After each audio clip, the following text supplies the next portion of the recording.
kongera ibyo twohereza amahanga, kongera uruhare rw'abikorera. Abikorera muri EDPRS ishize twumvaga bazagira uruhare rw'ishoramari rigera kuri 14% y'umusaruro w'igihugu wose, 14% of GDP. Ariko kugeza ubu bari kuri 11% gusa. So mubyo tugomba gukora rero no kureba niki gituma tutabona iyi private investment igera ku ko twumvaga twagombye kuba tugana. Ikindi dutekereza twakoranya n'inzego zitandukanye nuko twagombye kurushaho gukorana n'abashoramari cyangwa n'abikorera bakagira uruhare mu buzima butandukanye muri za sectors zitandukanye, ari mu burezi, ari mu buvuzi, ari mu buhinzi n'ubworozi. Twumva uyu munsi bidahagije kandi bikava ko bikorwa na RDB na Minicom gusa, ahubwo buri ministeri ishinzwe sector runaka ikagira uruhare mu gushishikariza abikorera kuba bashora imari muri iyo sector. Ikindi twavuze nuko hari aho twagashoye amafaranga nka leta dushoboye kuyakoresha kongera ishoramari ry'abikorera, twaba ari byo duhitamo kurusha twebwe kugikora nka leta. Icyo gihe bizadufasha kwihutisha uruhare rw'abikorera. Kandi nanone mwibuke ko muri DPRS muri Vision 2020 tuvuga ko private sector ari izaba engine moteri y'iterambere ry'igihugu cyacu. Muri DPRS ya kabiri tugomba gukora ibishoboka byose urwo ruhare rw'abikorera rukagaragara, bakazamuka bakava kuri 11% uyu munsi bariho bakajya kuri 20% ya investment ku bukungu bw'igihugu. Kandi twumva bishoboka, twagiye tureba ibintu bitandukanye twabashishikariza gukora. Twumva bishoboka ko private sector yagira uruhare runini muri iterambere rituganisha muri Vision 2020. Inkingi ya kabiri ni rural development, kuko guteza imbere igihugu cyacu turacyafite ibyaro bikeneye kwihutisha. So ni ikintu twasanze ari ngombwa ko tukibandaho by'umwihariko. Aho harimo ikintu cy'imiturire. Ikintu cy'imiturire kiracyari ikibazo gikomeye cyane. Twaganiraga n'abantu bashinzwe iby'ubuhinzi, usanga umuntu afite ubutaka bwiza agahinga akeza ibirayi akabona amafaranga menshi, season ikurikiraho wa murima yari afite yahingagamo ibirayi akawubakamo inzu. Icyo gihe ubwo source of income irarangiye, aho yakuraga imibereho ye irarangiye. Ikindi kugira ngo dukore bwa buhinzi buganisha mu guhinga nk'abantu bakorera atari subsistence, atari guhinga ibyo kurya gusa ariko duhingira amasoko, nuko twarushaho kunoza imiturire yacu. Ikintu cy'imidugudu twavuze kera muri EDPRS ya kabiri ni ikintu tugomba gukora noneho tutajenjeka. Ni ikintu tugomba gukora tutajenjeka rwose, abantu bakava mu gutura ahantu hagombye guhingwa, abantu bagatura hamwe. Ya gahunda tuvuga yo kubegereza ibikorwa remezo bikava mu magambo bikatwera kubegereza amashanyarazi n'ibindi, ariko ahantu hari ubutaka bwo guhingwa naho hakagaragara. Twahinga mu buryo bufatika, atari ibintu byo komeza gusunika buhoro buhoro. Iki ni ikintu tuzibandaho cyane, ikintu cy'iterambere ry'icyaro ariko rishingiye ku miturire myiza. Icyo ni ikintu gikomeye cyane. Nanone ku buhinzi tukava muri uyu munsi ubona iriya crop intensification program yatanze umusaruro mwiza, ariko ntabwo bihagije ko tubona twatangiye tuzamuka kuri 7%, ubu tugeze kuri hasi ya 5%. Dukeneye kongera tukavugurura imikorere yacu mu buhinzi n'ubworozi kugira ngo dukomeze kwihutisha iryo terambere. Indi nkingi ni igendanye no gushakira urubyiruko imirimo, productive employment, ariko no kongera umusaruro w'ibiva mu bantu n'ibintu dukoresha, ariko kongera productivity ubundi biva mu kwigisha. Ikintu cya TVET twagitangije cyaje kugaragaramo mu byemezo bimwe twafatiye hano mu kirano, ariko dukeneye kugishyiramo imbaraga mu buryo budasanzwe ku kintu cyo kwigisha imyuga, ariko imyuga ihita igera none muri gahunda twumva tuzagira nuko buri kigo cy'imyuga kizaba nacyo gifite an incubation center, nkuko navugaga Carnegie Mellon kagira incubation center, ariko n'ikigo cy'imyuga umunyeshuri akavamwo ajya mu kigo cya incubation akajya kwava ari umuntu ushobora gutangira kwikorera ubucuruzi, atari ukwava ajya gutangira kujya ku isoko ry'umurimo gusa. Icyanyuma no gukomeza ubuyobozi bwiza, ibyo numva Minister Musoni yabivuze, ariko nacyo ni ngombwa ku byo dukora byose twubakira ku buyobozi, twubakira ku miyoborere myiza ku nzego zose za leta kugira ngo dushobore kugera kuri iterambere ryihuse. Mu buryo bwimbitse wenda tugiye kuri economic transformation, ibyinshi nari nabivuze, ni hari turiya tu box kwari tune mubona hariya, kongera kuvugurura nyine imiterere ya economy.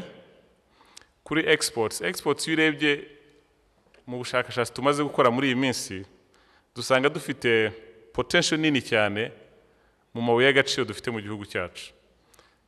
Iyo urebye ubu ngubu atangiye kugenda arushaho kuba menshi ugereranyije ko byari bisanzwe, ariko ntabwo turakora ibikeneye gukorwa. So ni kimwe mu bintu tuzibandaho cyane muri DPRS ya kabiri, to exploit, kugira really potential yacu y'amabuye y'agaciro tugashobora kwibyaza umusaruro. Ikindi ni urbanization ubwo ndaza kubigarukaho gato, ariko gutura mu mijyi, kongera guteza imbere imijyi ariko mu buryo buri busobanutse. Ikiza nuko uyu munsi tubona ukurikije imibare twabonye y'abantu ukuntu bavuye mu bukene, ahantu hagiye hazamuka hakura imijyi niho abantu barushijeho kwihuta kuva mu bukene. So imijyi rero ni ikintu tuzarushaho guteza imbere, abantu gutura mu mijyi hirya no hino mu gihugu, imijyi iteguye neza, itanga akazi, irushaho kwihutisha abantu kubona imibereho myiza. Ikindi kuri competitiveness ni ukongera imikorere yacu, guhenduka kw'ibintu biva iwacu twohereza mu mahanga. Tugiye kuri slide ikurikira ni ukuvuga ngo uruhare rwa buri muntu muri iterambere rya economy. Hari ikibazo tujya tubona mu gusesengura twakoze muri DPRS ya kabiri kuri ibintu by'iterambere ry'abikorera, usanga abacuruzi bacu ntabwo bafata umwanya uhagije wo gukora gahunda z'ibyo bagiye kujyamo gucuruza. Iyo umuntu atangiye gucuruza ibyuma akunguka, n'undi abona ibyo byungutse agatangira gucuruza ibyuma, n'undi ugasanga bibaye ubucuruzi at the end of the day bose ntacyo babonye. Uwatangiye yarungutse ariko noneho bigezeho birapfuye. So mu byo dukora rero, mu byo tuganira n'abacuruzi bacu, ntabwo ari ugucuruza ikintu kuko kanaka yagicuruza. Curuza ikintu kuko ubona hari icyo ugiye kucyongeramo kidasanzwe. Guhindura iyo mitekerereze the way we do business, tukava muri business as usual tukarushaho gukora mu buryo budasanzwe. Ikindi ni ikintu cyo gukorera hamwe. Ejo twaganira ngo nyakubahwa Prime Minister watubwiraga ejo ukuntu abantu bo muri Musanze mu iterambere tubona barimo ni abantu bakorana hafi cyane, bitarimo n'ibintu bya fomu byo kubaka amakoperative abagora, ariko iyo bavuze ngo kanaka tugomba kumufasha agatera imbere, barahura bagashyira amafaranga hamwe, bakamuha umutahe agashora imari, ubwo akabavuye mu bukene akabahindutse umukire mu bandi. Ejo nawe bakongera icyo kintu cyo gukorera hamwe. Ubwo ni ugufatanya bagafasha umwe, ariko hari n'ahandi dufite ingero zaho abantu bishyira hamwe bagakorera hamwe kugira ngo bashobore gukora ibintu binini. Ikintu cya working together, tukava mu muntu kwireba gusa ku giti cye, tukareba ukuntu abashoramari bacu barushaho gushora imari nini igira impact nini mu iterambere ryawe, ariko n'iterambere ry'igihugu muri rusange. Ikindi ejo Minister Kanimba azakigarukaho cyane ni ikintu cya savings mobilization, kugira ngo dushobore kubona ishoramari rirambye, nuko tuba dushobora kubona gutanga inguzanyo z'igihe kirekire.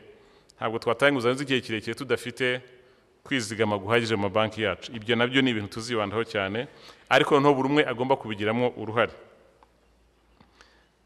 Icyo nari navuze cy'imijyi nari nagisobanuye. Hano turatanga imijyi ifatika igaragara, ureba uko ubuzima bw'abantu bwarushaho gutera imbere kubera iyi mijyi, ariko dufite imijyi igera kuri 13 twamaze gushyira kuri gahunda tuzakurikiza ukuntu twayiteza imbere ku buryo bw'umwihariko, igafasha guteza imbere ubuzima bw'Abanyarwanda. Ku bintu by'iterambere ry'icyaro nabyo nabivuzeho, nashimangiye cyane ikintu cy'imiturire, ikintu cyo kongera off farm. Iyo urebye uyu munsi bantu twita abahinzi borozi, aborozi bamwe wenda uretse uwiriwe mu nkaragiye, ariko abahinzi ahinga kuva saa 12 kugera saa 4 saa 5, ubwo bikaba birarangiye. Umunsi we twebwe hano mu bakozi basanzwe ku munsi dukora amasaha 10, ngira ngo yarazamutse yavuye ku 9 ajya ku 10. Dukora amasaha 9 ku munsi. ariko wa muhinzi akora amasaha 4 maximum 5 ku munsi. Twakora iki kugira ngo ya masaha yandi y'umunsi tuyabyaze umusaruro udufasha kwihutisha iterambere? Kuko nukuvuga ngo dufite amaboko araho akora ubusa nyuma ya saa sita, abo ugasanga bagiye mu nzoga n'akakandi gake bakoze karapfuye. Ibyo ni ibintu rero birenga just kumva ko dufite abantu bari mu buhinzi, ariko dutekereze ku buryo twabashakira imirimo yindi bakora nyuma ya saa sita bavuye mu mirimo y'ubuhinzi. Ikindi none kurushaho kwiteza imbere, uyu munsi mugeze kumva umuturage wabaje hano ku kintu cya mutuelle de santé, kugerageza kurwanya umuco wo kumva ko abantu gushaka iby'ubusa kamba ariko mbyita, umuntu gushaka guhora yita umukene kugira ngo afashwe na leta bamutangire mutuelle. Uyu munsi dufite gahunda ya VUP kuva tuyitangiye hashize imyaka irenga 3 ngira ngo bunine, abantu bamaze gucuka kuri gahunda ya VUP ni bake cyane. Mu byo dukora rero muri rwa rwego rwo kwigira n'umuntu, duhere ku gihugu nanone tugaruke ku muntu, uko navugaga ubukungu buva ku gihugu bukagaruka ku muntu, n'abantu bumve ko akeneye kwigira. Niba afashijwe na VUP ntabwo byaba akaramata, ntabwo byaba forever, nabyo tube rwose tubigire intego ko umuntu afashwa umwaka umwe 2 agacuka tugafasha undi. Ibyo ngibyo ni ibintu tugomba kumva neza ko bo ku bwabo abo dufasha bagomba kubigira intego, ariko natwe twirinde ko umuntu yakumva ko azafashwa igihe cyose, kereka ufite ikibazo cyo kuba afite ubumuga cyangwa kuba ashaje cyane adashobora kugira ikindi yikorera. Hano rero iyi slide iragaragaza uruhare rwa buri umwe mu byo yakora muri iri terambere. Kiriya kintu cy'imiturire navuze bizasaba ko abantu bimuka aho batuye banyanyagiye hirya no hino hatabafashije, birasaba kumva, birasaba ko buri umwe wese abyumva ko bimufitiye akamaro. Tugomba kubifatanya twese rero nk'abanyarwanda tukabigira intego ko rwose tugomba ikintu cy'imidugudu kiva mu magambo kikajya mu ngiro, kandi kikajya mu ngiro imyaka 5 tukabifata ko tuyirangiza icyo kibazo tugikuye mu nzira, asigaye tugakora ibintu bifatika biganisha mu iterambere rya twese. Ikindi muri bwa buhinzi navugaga, mu buhinzi tukava mu kintu nacyo cyo kumva ko uguhingira urugo rwawe, tukajya mu kintu turimo turakorana Minagri, kandi ni byiza ko abantu batangiye kubyumva, yaho twagira abashoramari banini bafite ubushobozi bakorana n'abaturage, ubutaka bukaba ubw'abaturage, ariko abaturage bakabugiraho umusaruro munini kurusha wakuraho uyu munsi, dukoranye n'umushoramari ushobora kuzana uburyo bw'imikorere ku butaka bwabo, ku mihingire n'iki, birushaho kwihutisha cyangwa se kuzamura umusaruro. Ariko noneho no gushimangira ikintu cy'amakoperative nacyo kugira ngo abantu barusheho gukorera mu makoperative. Nibanze kuri izi nkingi ebyiri za mbere, kuko izindi ebyiri ari iriya ya employment, iyo ejo hari ikiganiro kirambuye kuri yo, nanze kwirwa mbijyamo. Ikindi ni kuri accountable governance, Minisitiri Musoni yabivuzeho, nabyo numva atari ngombwa ko twabitindaho. Icyo navuga gusa nuko IDPRS tugeze aho tumaze kwegeranya ibitekerezo bitandukanye mu bantu batandukanye.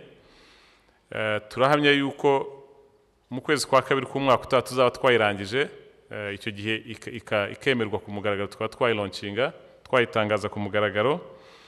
Ikindi ibi navuze nkuko navuze ni imirongo minini. Muri icyo gihe muri IDPRS tuzagaragaza kuri buri sector ibyo tugomba kugeraho, target twihaye ni zihe, biradusaba iki kugira ngo tubigereho, policy actions ni zihe, n'indi ubishinzwe. Ikindi cyangombwa muri IDPRS tuzagarukaho n'ibyo twavuze mu mwiherero wa guverinoma mu kwezi kwa gatatu k'uyu mwaka, ikintu cyo kurushaho gukorana. Ejo bundi dutegura IDPRS niho twabonye ko hakiri mu bibazo by'imikoranire y'inzego zitandukanye, ari kuri central government ukuntu ikorana n'ama district, aho naho haracyarimo ikibazo gikomeye cyane. Ibiriya bintu naberekaga, ziriya nkingi twazise za themes, abantu za institutions ziri munsi y'iriya nkingi tukabasaba gukorana, ugasanga harimo ibibazo bikomeye cyane. Ibi rero nabyo ubona bidutesha umwanya n'amahirwe yo kuba twakwihuta mu iterambere. Numva nyakubahwa Perezida wa Sena ari naho nahinira, hasigaye twakwakira ibitekerezo byanyu kugira ngo biturusheho kudufasha kunoza iyi IDPRS ya kabiri. Murakoze.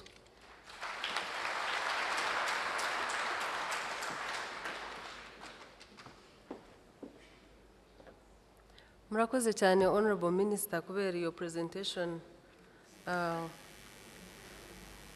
igaragaza aho EDPRS 2 izashingira, inagaragaza priorities cyangwa se ibyo tuzibandaho. Ikindi kandi ngira ngo yashubije ku murongo cyangwa se yatumye dushobora kongera kugira uko twavuga kuri bimwe mu byo twakora kugira ngo dushobore kugera kuri iriya ntego yo kwigira. Mu kanya rero turatangira kwakira ibitekerezo ndetse n'ibibazo, kuko biragaragara ko ibyo presentation badukoreye cyangwa se ikiganiro gitanzwe kiragaragaza ahagiye hagaragara intege nkeya, kigaragaza aho bazashira intege nyinshi. Hari henshi aho yagiye avuga nko kugerageza kuzamura exports, birumvikana ko abantu bose babifitemo uruhare bari bugire icyo babivugaho. Nagiraga rero ngo mvuge abari bunganire Minister mu kugira ngo basubize bimwe muri bibazo biri bubazwe. Hari Minister wa Local Government ari muri iri tsinda, hari Minister wa Agriculture nkuko nari nabivuze nawe ari muri iri tsinda, hari Minenfra, hari Minicom ndetse hari na Private Sector Federation n'abandi bose wenda baba batiyumvise muri aba bomvuze, ariko nabo bafite uburenganzira cyangwa se byaba byiza bagize uruhare, kuko biragaragara ko iyi EDPRS program ya mbere yagize byinshi tugezaho kandi byatewe nuko twari twarakoze igenamigambi ryiza. Ubu rero ni opportunity yo kugira ngo nanone muri EDPRS 2 tubifate mu maguru magufi. Nagira ngo rero mfungure debate niba mubinyemereye nyakubahwa Perezida wa Sena. Turabigenza nkuko twabigize ubushize, ariko noneho ntabwo ndi buba limiting ku bibazo. Ubwo ndafata ibibazo bya mbere, mfata icyiciro cya mbere, nsome messages, tubumvi abari muri stade abasubize, noneho dufata icyiciro cya kabiri kugira ngo abantu benshi bashoboka bashobore kugira ibyo bavuga. Nagira ngo rero dutangire nanone umuntu yibuke kwivuga izina, yirinde gushimangira kandi avuge naho akorera cyangwa haturuka kandi mu magambo make yahine. Nagira ngo mbasabe rero abashaka kubaza babaze noneho. Hari umuntu wamanitse kare inyuma.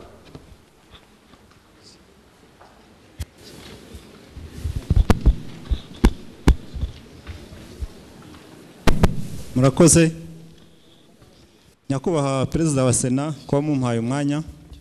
Nitwa Uzabakiriho Gervais, nkaba naturutse mu karere ka Gicumbi mu murenge wa Shangasha, nkaba ndi umworozi uhagarariye abandi. Bityo rero mbere yo kugira ngo ngire ikibazo ntanga, ndagira ngo manze nsabe abantu bari hano banshimire nyakubahwa Perezida wa Repubulika kubera gahunda ya Gira Inka yaduhaye mu karere ka Gicumbi no mu gihugu hose. Nyakubahwa Minisitiri w'Intebe yaje kuduha ikiganiro muri Avamidi.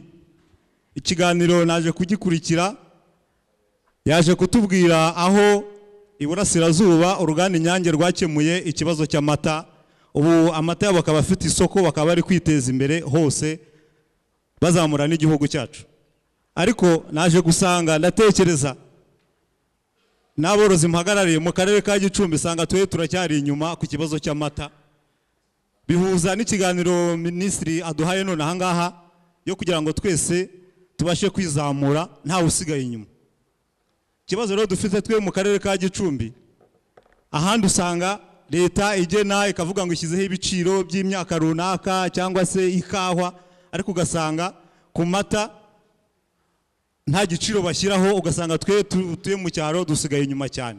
Ndabaha urugero, nko mu karere ka Gicumbi litiro y'amata umworozi bamuha amafaranga 170, ariko ntacyo yaratwaye muri make. Ariko ikibazo tugira, tugurisha amata y'igitondo gusa, ay'umugoroba nta soko tugira, bigatuma rero tubasha gukorera mu gihombo, kandi tuba twaguze ibiryo byo bita mvaruganda amakonsantre ari avanze tukazigaburira, ugasanga icyo kibazo turagifite.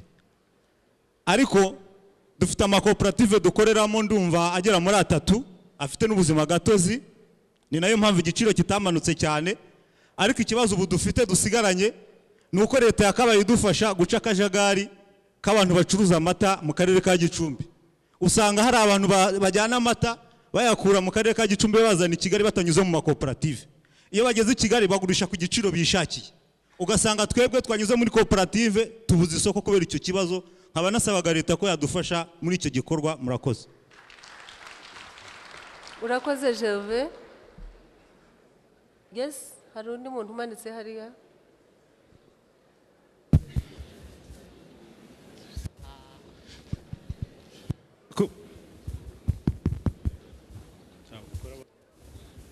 Murakoze kumpa ijambo. Nitwa Kanyandekwe Pascal, ndi mu diaspora mu Bubiligi. Yewe mfite ikibazo kandi nkagira n'igitekerezo en même temps. Ikibazo cyanjye ndakibaza Ministre Rwangombwa. Bariya bamwe president yavuze batuzana intumbi imbere y'inzu bagafata n'inkoni zo kudukubita. Ibintu bajyaga batugenera ko tugiye kubihomba n'iki giteganyijwe muri gahunda za leta kugira ngo icyo ari cyo kibazo cya mbere nari mfite. Hanyuma twumvikana mumureke avuge. Twumvikana ngewe nk'umu diaspora nzi ko natwe twagize gahunda y'Agaciro Foundation. Yewe icyo nasabaga ni uko kugira ngo peut-être tukomeze dutange amafaranga mwadushakira imishinga noneho tukayifinansa directement. Ndagira ngo abantu bazaba beaucoup motive mw'icyo gihe. Naho ubundi mbona ko guhora mbabwira ngo zana ifaranga abo hanze ntabwo bizakunda. Murakoze cyane.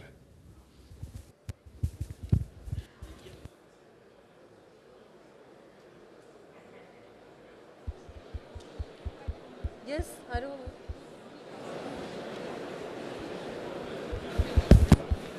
mwihute.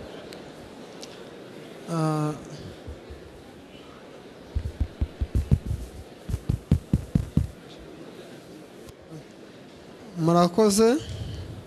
Ndabanza gushima perezida wa Asena. Njyewe nk'umuntu waje uhagarariye itimu yavuye Nshungerezi na Nakivale. Amazina ni Rogers Happy Bosco. Navuye mu Rwanda mfite imyaka 8, mu Bugande maze imyaka 22. Ndi umunyarwanda ariko ndi nk'umugande. Ndabanza guhagurutsa abantu naje nabo nkanjye waje uhagarariye itimu. Ndashimira u Rwanda uko barutubwiraga siko turusanze. Twari tuzi ko u Rwanda ari igihugu kitagendwa. Twari tuzi ko u Rwanda ari igihugu kimeze nk'ikomera. None u Rwanda twasanze ari igihugu.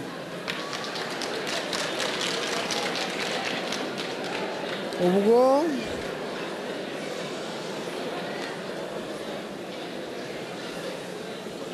abo naje nabo mwamfasha mugahaguruka kugira ngo namwe bababone. Reka twumvikane please. Kandi noneho iki umenye ko u Rwanda twishimye cyane bihagije. Umwe members mubonaje nabo kuva Nshungeze mu timu yanjye Hakuzimana Jean Claude yavuganye n'uwadukanguye gusigara we ngo agume atahe agiye iwabo. Kandi nkongera ngashimira umugabo Emmanuel Twahirwa Pasteur kumaga kuri telefone hasta nijoro paka ukuntu andika abantu Bosco gerageza nkabashyira kuri lisiti mwaza nabo. None rero nagira ngo muza kutuyamba nkatwe twebwe dukuriye hanze mba mwaduhibuyamira tukaza tugatura mu gihugu twaza tukagitura. Ariko imba nabo yambye buhari nabo mwatubwiye ati mugume mu buhungiro. Murakoze.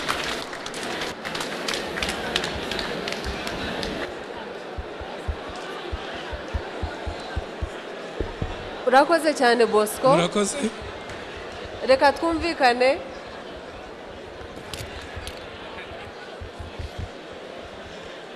Murakoze.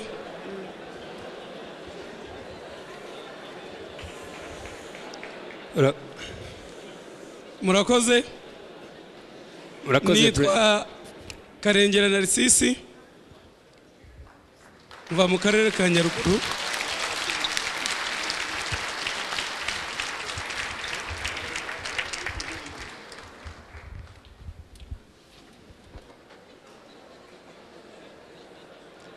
Murakoze nyakubahwa Perezida wa Repubulika. nitwa Karengera Narcisse wa mu karere ka Nyaruguru mu ntara y'Amajyepfo. Mfite ibitekerezo bibiri muri iyi gahunda yo kwigira. Ibyo bitekerezo birajyana n'icyifuzo ari ibyifuzo. Icyifuzo cyanjye cya mbere ni ukwegereza abaturage ibikorwa bituma tubasha kwiteza imbere.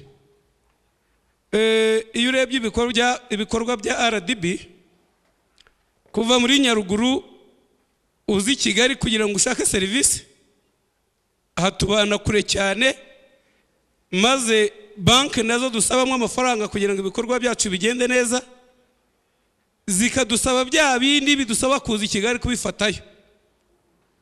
Nkaba nasabaga ko ibikorwa bya RDB byatwegera kugira ngo tujye tubona ibyangombwa byo kujya gushaka amafaranga kuri banki.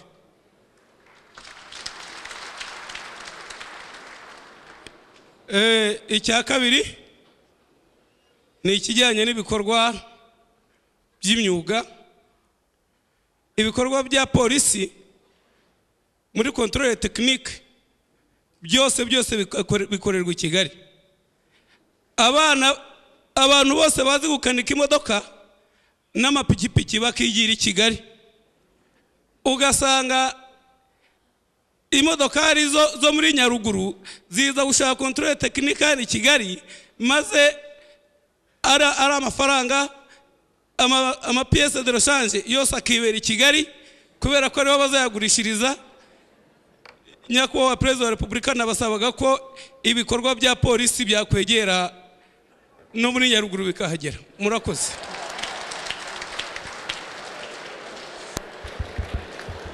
Urakoze Narcisse. Yes, hari ibibazo hagati. Bahe mikoro umuntu hagati.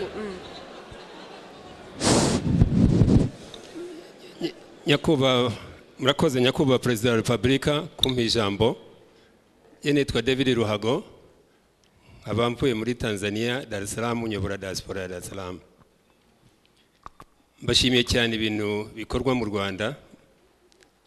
Twebwe tubaye mu mahanga, aho mugiye hose mu manama n'iki, ni u Rwanda ruvugwa gusa, ni u Rwanda ruvugwa gusa.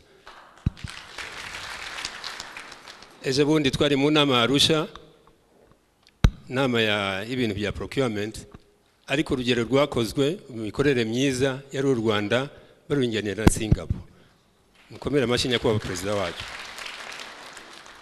Subiye mu ijambo yatanze Nyakubahwa Minister Rwangombwa, yewe icyo natangaga ni icyifuzo, sinzi tendering system iko kora hano, ariko ikintu cya SMEs hari ukuntu bavyumvikanaho bakareba ukuntu babafasha kugira ngo bajye muri competition n'ama companies ziva hanze, kuko ubahaye nka preference, scale of preference muri evaluation, ubu bafashije kububaka kugira ngo bakore neza. Cyangwa wareba mu bindi bintu nkuko muri bid security, abenshi nta bushobozi bagira kujya muri bid security. Wakereza ikintu gitwa bid securing declaration ngo biborohere kugira ngo bakore competition nziza n'ama companies ava hanze. Murakoze kumpa ijambo. Murakoze nawe. Umuntu wo hagati hanyuma tujye uru ruhande. Yes, uwo nguwo.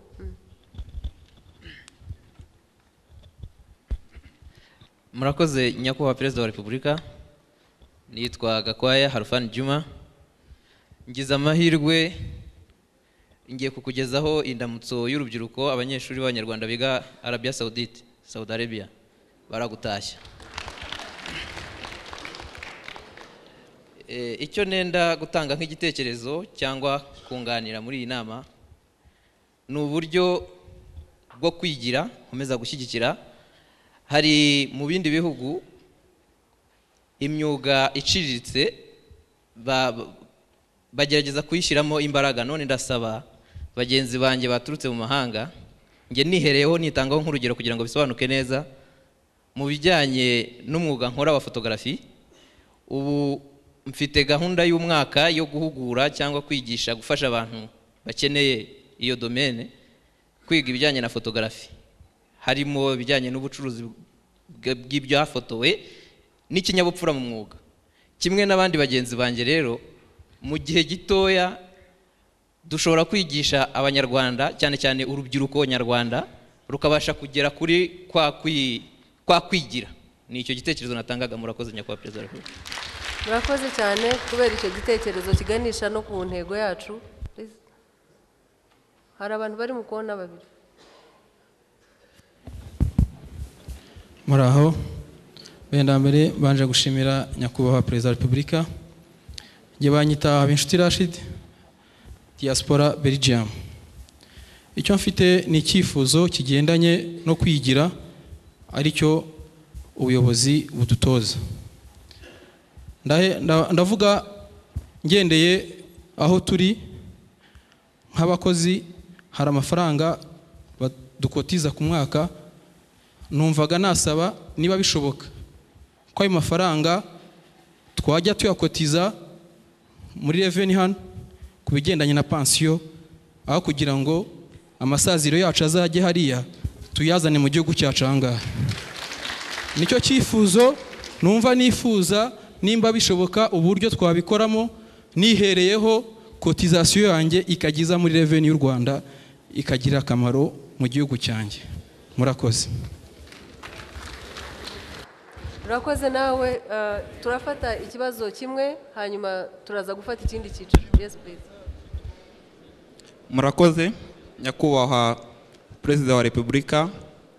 Nitwa Jean Leon Iragena, nkaba ndi umuyobozi wa Isal Foundation, nkaba ndi umunyeshuri muri kaminuza mu mibare n'ubukungu. Mu byerekeranye no kwigira muri kaminuza muri Leta Zunze Ubumwe za Amerika. Murakoze. Mu byerekeranye no kwigira nari mfite igitekerezo. Nkeka ko aho u Rwanda rugeze tutari dukwiye kuba tugitumiza nk'isukari, amata cyangwa se umuceri hanze. Nkeka ko hashyizwe ingufu mu kubaka izo nganda ku buryo twihaza muri ibyo bintu uko ari bitatu. Amafaranga twohereza hanze ndetse n'amadovize dukenera tukayabura tukajyana hanze byagabanyuka, bigatuma ubukungu bwacu no buzamuka kurushaho. Murakoze. Murakoze cyane nyakubahwa Perezida wa Repubulika. Nagira ngo mbasabe wenda twabe duhagarizaho ibyo bibazo, nsome messages noneho basubize, hanyuma twakira abo kuri stade. Kuko mbona ibibazo bisa nkaho bisa, ngiye gusoma messages noneho nsabe ba ministers cyangwa se n'abandi basubize, hanyuma tubone kwakira bari muri stade kuko ibibazo biragaragara ko bimaze kuba byinshi. SMS ya mbere iravuga ngo hello, many thanks to our leaders for such an excellent dialogue. Given our rapid urbanization, when can we expect to get authorization to begin construction in upcoming neighborhoods such as Izindiro and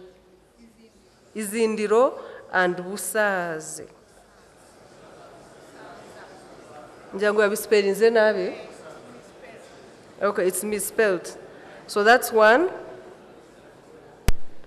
Icya kabiri, with able leadership as Rwandans, we restate that yes, we can win the battle of poverty. We can as Rwandans together. Hari tweet ivuga ngo, what role do you see Rwanda playing in advancing both East African and wider African integration? Nanone hari SMS ivuga ko muhe umurongo gahunda y'intore kuko baheruka batozwa, ariko kuko nta evaluation bakorerwa nta musaruro bagaragaza. Murakoze. Ni Eugene Ndikirehe. SMS again, ubwo ngira ngo yayohereje mu gitondo.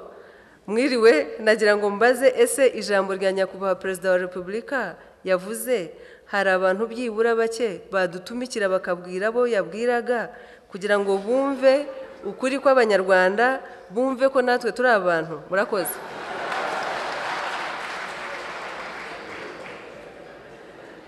Another tweet, Rwanda to be truly successful, self-reliance must be ingrained in the way we conduct business.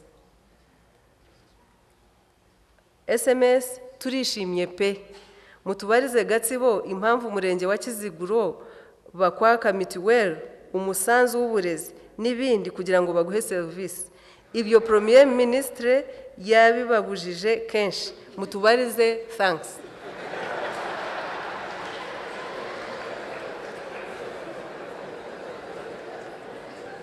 SMS again, nitwa Raisa. Natangaga igitekerezo mbwira abanyarwanda ko tugomba gukora tukiteza imbere kuko na biriya bihugu biri developed byakize bidafite ababitera inkunga kuko icyo gihe nta byari biriho, so natwe birashoboka. Thank you. SMS again, Nyakubahwa Perezida wa Repubulika, turabashimira uburyo mwita ku rubyiruko. Tukaba tubizeza ko turi urubyiruko rushoboye kandi twiteguye guteza u Rwanda rwacu imbere twihesha agaciro.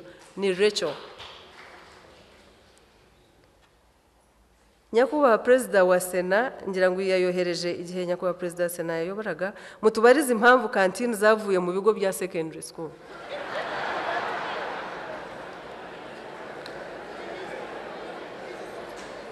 SMS again, ikibazo cy'indishyi z'abacitse ku icumu leta irakivugaho iki? Ko bigaragara ko abagombaga kwishyura ahenshi badafite ubushobozi. So abagomba kwishyura nibo badafite ubushobozi. So leta irakivugaho iki? Another tweet, agaciro values turasaba ko tuzarushaho kwigishwa mu mashuri kuko ni byiza, murakoze. Another tweet, amashuri y'abaforomo n'ababyaza amaze imyaka 5 atagira itegeko riyagenga na board ziyayobora. Ubwo ngira ngo barasaba ko twagira icyo tubivugaho. SMS, ndabaza RAB gahunda yo gutera intanga ingurube igeze.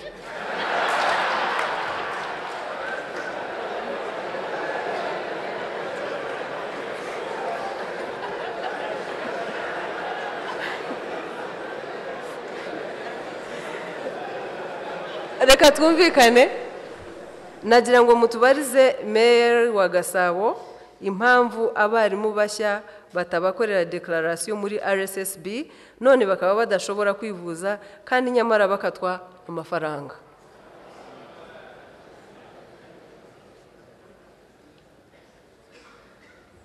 Mwiriwe Minister wa Agriculture na Minister wa Commerce batubwire ingamba zihari zo kongera ibiribwa ku masoko kuko birakabije ibiciro byurira buri munsi kandi bavuga ko batubura ibiribwa.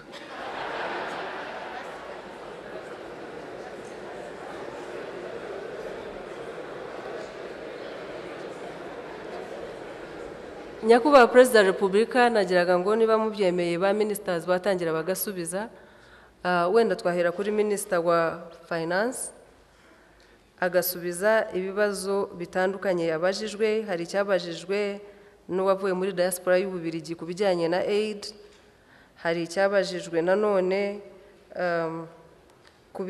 na Rashid abaza ngo birashoboka ko bakotiza amafaranga aza hano. So ibibazo byabajijwe kuri finance anasaba Minister ngo bisubize. Murakoze Nyakubahwa Perezida wa Repubulika. Ku kibazo cya Kayinamura wo muri diaspora yo mu Bubiligi, icya aid yakivuzeho gusa nk'impamvu ituganisha mu kuba haragiye agaciro development fund. Sinzi niba nabyumvise neza, uretse kuko wenda ejo tuzabisobanura neza nuko agaciro development fund ntabwo yagiye kubera ibibazo biriho bya aid muri iyi minsi. Nk'uko twavuze yemejwe hano mu mwaka ushize idufasha kwihutisha kugira ngo izadufashe kwihutisha iterambere tuve muri ibi bituma habaho ibibazo byabaye nk'ibi ngibi muri uyu mwaka. Niba numvise neza igitekerezo cyavuze ngo kuki ayo mafaranga bashyira mu gaciro tutabaho imishinga bayashyiramo ikaba yakwihutisha iterambere. Ngira ngo twabisobanuye, amafaranga ajya mu gaciro ntabwo abangamira ishoramari ry'abantu ku giti cyabo batandukanye. Amafaranga ajya mu gaciro ni amafaranga utanga ku bushake bwawe, iyo ahurijwe hamwe akora ibikorwa binini bigira uruhare runini mu iterambere ry'igihugu cyacu, ariko ntabwo yagombye kubangamira ishoramari ry'umuntu ku giti cye cyangwa ikigo runaka cyashyize inkunga mu gaciro. Twabashishikariza ko n'ubundi iyo mishinga yakorwa nk'uko twavuze muri presentation natanze, twagaragaza uruhare private sector yagira mu kwihutisha iterambere ry'igihugu cyacu. Ikindi yanavuga nuko ejo muri presentation Kanimba azatanga azavuga kuri fund yindi duteganya kwizajyaho yitwa Trust Unit Trust Fund. Iyo noneho umuntu ashyiramo amafaranga ashoyemo imari. Aya ngaya ajya mu Gaciro Development Fund ni amafaranga ashyirwa hamwe kugira ngo akoreshwe in the public interest, muri dufatanyije hamwe twese nka leta n'abanyarwanda, akajya mu bikorwa bifasha iterambere ry'igihugu muri rusange. Ariko iyi Unit Trust Fund uguramo imigabane, wowe ku bwawe ayo mafaranga ushyizemo akazakungukira, ariko noneho agahurizwa hamwe agakoreshwa mu iterambere, mu ishoramari ritandukanye. So numva rero ntabwo agaciro rwose karadufasha kujya muri cya cyerekezo dushaka kujyamo cyo gucuka kuri aid, ariko hari n'izindi porogaramu zitandukanye ziganisha mu ishoramari, harimo iyo ngiyo ya Unit Trust Fund.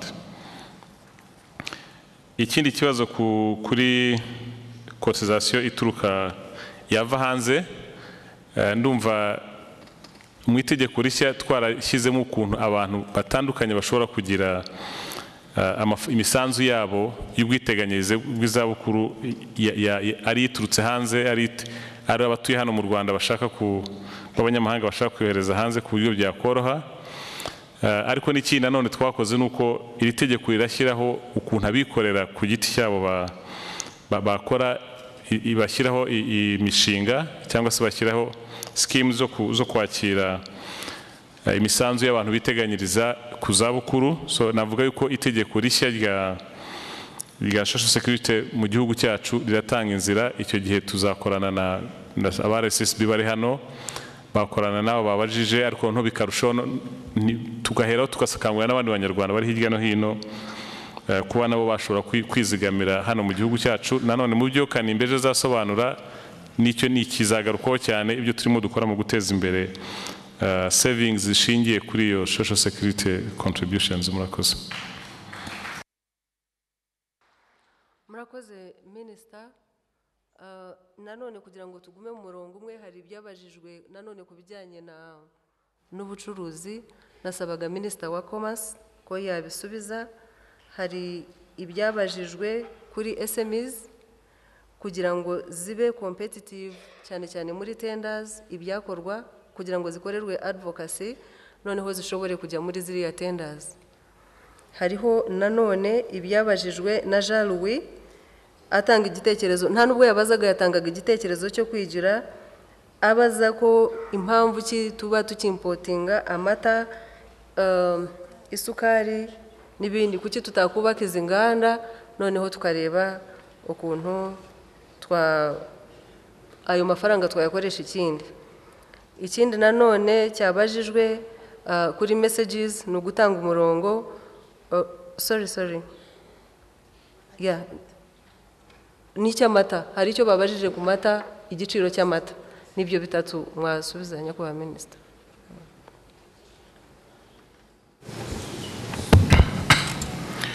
Murakoze. Ku byerekeye ibiciro by'amata byabajijwe na Gervaso muri Gicumbi, mu by'ukuri harimo ibibazo bibiri bitandukanye. Ikibazo kimwe yavugaga yuko igiciro cy'amata babona ari amafaranga 170, kandi wenda ahandi mu tundi turere bashobora kuba babona arenzeho. Ikindi akavuga yuko hari ikibazo cy'abacuruzi bagura amata mu baturage bakayazana i Kigali bidaciye mu makoperative, bigashobora kuba mu by'ukuri bibabangamira. Ibibazo nibyo biriho mu turere usanga hataragera inganda zitunganya amata nini, ariko mu ngamba twateguye ijyanye no gutunganya uru rwego rw'ubworozi n'ubucuruzi bw'amata muri rusange, harimo uburyo duteganya mu byerekeye ibiganiro bigomba kujya bikorwa hagati mu rwego rw'igihugu hose, tureba aborozi, abacuruzi b'amata, uburyo twajya duhura kugira ngo tuganire kuri ibibazo byose mu by'ukuri bireba ubucuruzi bw'amata, abantu bungurana ibitekerezo, kuko ushobora gusanga hari aho koko igiciro bavuga ko ari gitoya kandi wenda ahandi ntayahari, kubera yuko hari ibibazo by'amakuru bidahagije bidatuma abantu bayafite cyangwa se n'abacuruzi bayakeneye bashobora kumenya aho bashobora kuyakura ku giciro kiringaniye. Ndumva ari ibyo ngibyo navuga. Hari ingamba yateguwe, ubu twiteguye rwose kuganira n'abantu bose bari muri uyu mwuga kugira ngo turebe uburyo ubucuruzi bw'amata bwarushaho kugenda bumera neza mu gihugu. Hari ikibazo cya Gakwaya wifuje yuko twashyira imbaraga mu myuga iciriritse. Sinzi niba ari cyo bavugaga cya SMEs, nicyo nari numvise. Iki ngiki rwose navuga yuko biriho ingamba ziri gushyirwa mu bikorwa ku buryo bunyuranye. Hari serivisi nyinshi za leta, hari kiriya kigo gishinzwe kwigisha imyuga iciriritse, hari za TVT, ariko hari na za porogaramu ngubu ziri gushyirwa mu bikorwa. Hari nk'iyitwa Hanga Umurimo, mu by'ukuri irimo za gahunda zo gufasha cyane cyane urubyiruko bakeneye kugira ngo bashobore kuba bamenya imyuga, bahuzwa na ba rwiyemezamirimo basanzwe bakora kugira ngo babigishe kuba bamenya umwuga bikorera, barangiza bakanafashwa kugira ngo bashobore kuba koko hari ikintu bakwikorera. Namushimiye yuko muri iyo gahunda nawe yiteguye ko yatanga umusanzu kugira ngo abe yakwigisha urubyiruko. Ndumva hari serivisi nyinshi namusaba yuko rwose yaza akatwegera. Hari na minisiteri ishinzwe urubyiruko kugira ngo turebe uburyo dushobora kuba twafatanya nawe mu gitekerezo yatanze. Ku byerekeye gahunda zaba ziriho ku buryo mu gihe kitari kirekire u Rwanda rwakwihaza mu bicuruzwa bimwe na bimwe dufitemo ubushobozi bwo kuba twakongera umusaruro, yatanze urugero rw'isukari, atanga urugero rw'amata, atanga urugero rw'umuceri. Aha rwose ndemeranywa nawe 100% yuko ibi bintu tugomba kubishyiramo ingufu kandi porogaramu ziriho. Nko ku byerekeye isukari, dufite porogaramu yo kongera umusaruro w'isukari mu Rwanda. Twari dusanzwe dufite uruganda rumwe ruriya rwa Kabuye, turi kuganira na bene rwo kugira ngo turebe uburyo umusaruro babona wakwiyongera bafashwa kugira ngo imirima ihingwaho ibisheke igende yiyongera. Ari abaturage bahinga barugemurira cyangwa se aho bahinga mu kibaya cya Nyabarongo usanga kenshi ubuhinzi bwabyo bwaragiye budindizwa n'imyuzure y'uriya mugezi. Hari imishinga iri gutegurwa kugira ngo umugezi utunganywe, ahantu hahingwa ibisheke hashobore kuba hakwiyongera. Ariko hari n'undi mushinga nanone munini wa kabiri turi kuganira n'abashoramari begereye za minisiteri zinyuranye kugira ngo turebe ukuntu twategura undi mushinga wo guhinga ibisheke no gushyiraho uruganda rwa kabiri rw'isukari mu ntara y'Iburasirazuba. Naho urabona ari ibintu bitanga icyizere yuko bishyizwe mu bikorwa nk'uko biri kwigwa. Nko mu mwaka wa 2015 na 2016 twaba tugeze ku musaruro mwiza w'isukari mu by'ukuri, ku buryo gutumiza isukari hanze byagenda bigabanuka cyane.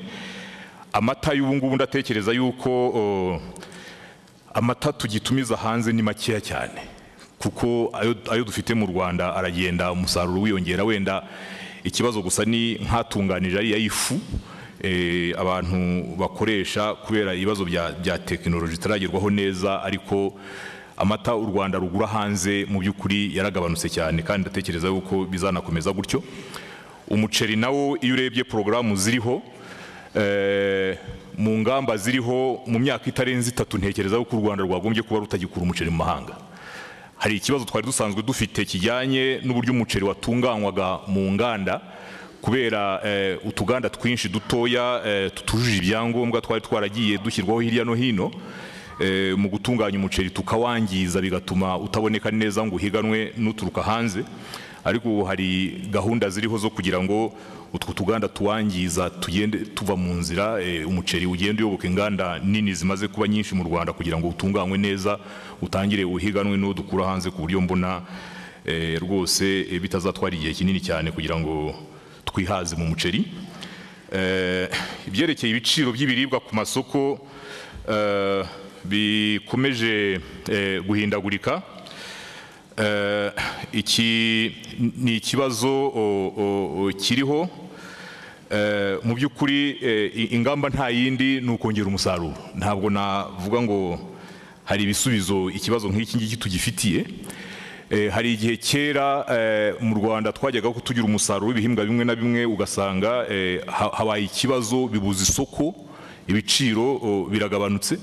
Ariko uko tugenda tujya ku isoko ryagutse duhahirana n'ibihugu bidukikije, ubu ngubu isoko abahinzi bacu bahingira si ryo mu Rwanda gusa, ni isoko ryaguye, ku buryo hariho n'igihe umusaruro wiyongera ku buryo bugaragara, ariko kubera yuko isoko naryo ryagutse ntibitume ibiciro bimanuka cyangwa se ngo bibuze kuzamuka. Ahangaha rwose ntekereza yuko nubwo ari ikibazo mbibonamo opportunity kugira ngo dukore uko bishoboka byose kugira ngo dushobore kongera umusaruro, ibiciro wenda bishobore kuba byagenda bitazamuka cyane nk'uko bimeze ubu ngubu. Murakoze.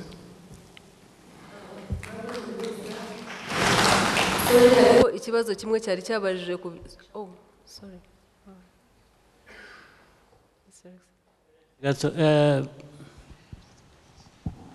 hari icyo ntanyuzweho ntumvise neza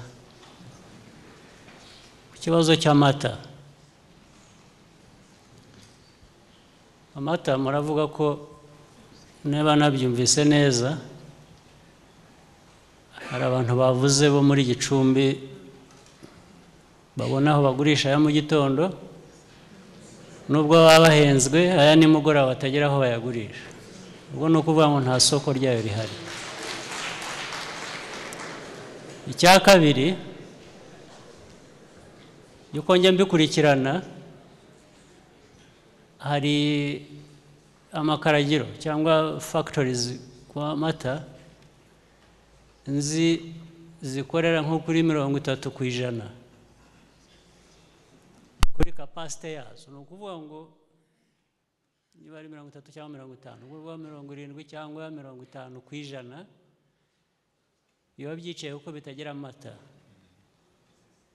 Ikindi bavuze ko amata anahendutse cyane, hari abo bavuga ko bashobora kubona 170 y'amafaranga kuri litiro. Nananiwe kubiteranya ngo ngire icyo mbivanamo. Amata ubundi kuba ahendutse ni ukuvuga ngo nuko agwiriye cyangwa se ni ukuvuga ko ari menshi cyangwa se ni ukuvuga ko abayakenera ari bake. Nta soko, amafactory ntakora byuzuye, abantu babuze aho amata bayagurisha. Nananiwe kumva igiteranyo cyabyo kivamo icyo ari cyo. Hagira unsobanurira. Ni amata yabuze, ni abatayanywa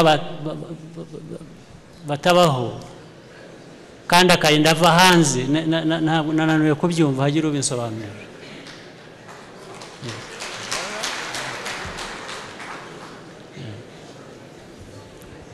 Hagati ya Minister wa Commerce n'ubuhinzi n'ubworozi mumfashe kubyumva. Ndetse n'abantu ba private sector bitwa ngo n'abacuruzi bafite n'ayo mafactory nabwo batubwire.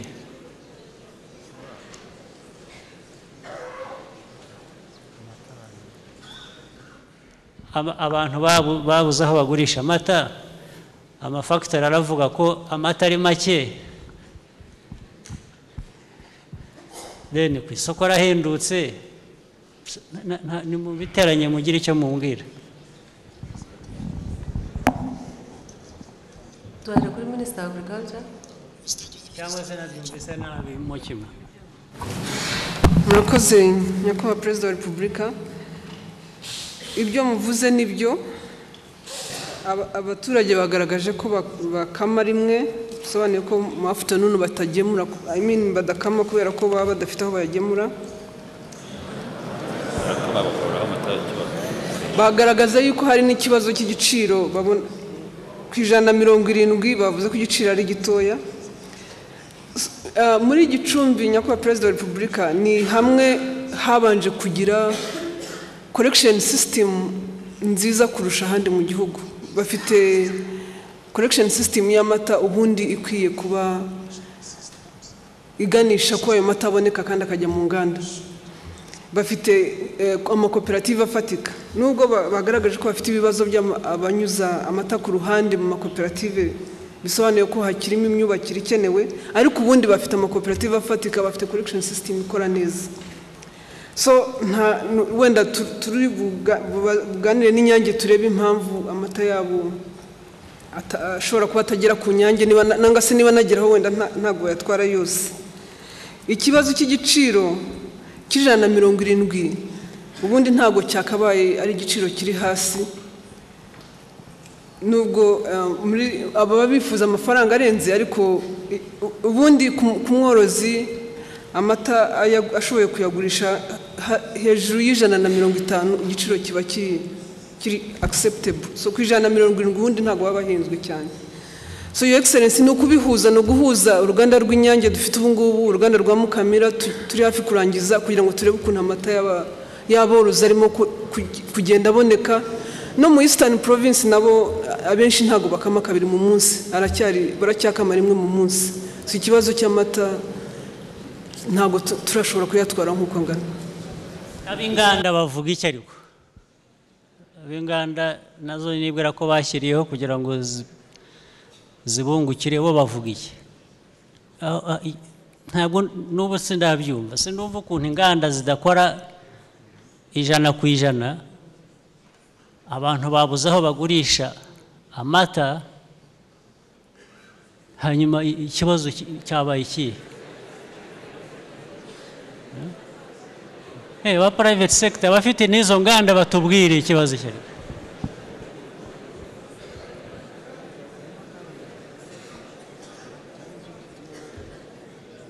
ngira ngo baha mikoro Professor Nshuti.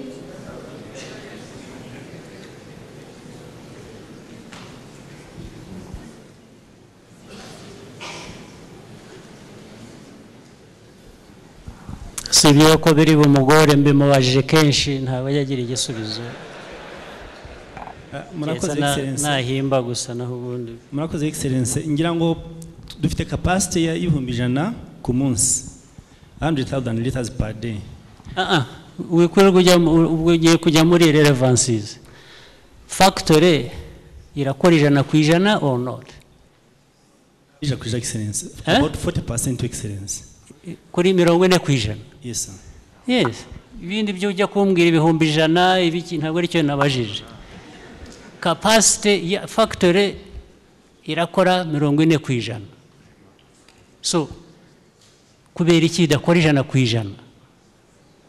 Kandi hanze hari amata atagurwa. Nicyo kibazo andi mateka yo kwirirwa yajyamo. Musubize icyo ngicyo gusa. Your Excellency, ni coordination hagati y'Uruganda na Minagri na Minicom kugira ngo tubone amata afite quality dushaka, akajya ku ruganda afite quality yajya mu mashini zacu Excellency. None se mu bikemura ryari? Kuko nka Eastern Province twabikemuye, no gufata Northern Province twabikemura Excellency. Njya ni coordination isigaye nta kindi. Bitwara igihe kingana iki hagati yanyu ko bivuze muri batatu? Kuko ibyo bimaze igihe kinini, bitwara igihe kingana iki kugira ngo bikemuke? Wese namwe mwakoze izo investments, umuntu yashinga uruganda agakorera kuri 40%, ashobora gukorera ku 100% agakomeza aryo. uko niko kwigira mwavugaga.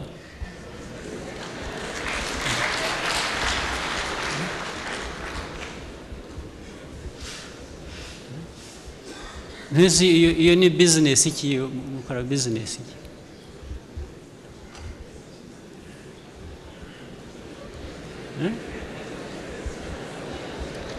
Abashaka kwigira bagenza baryo, ariko uzi ko bimaze igihe kinini, nta nubwo ari igihe gitoya.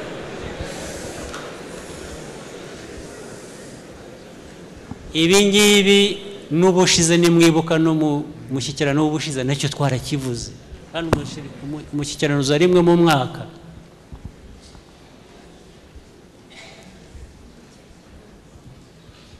Ubu mwananiwe gukemura icyo kibazo,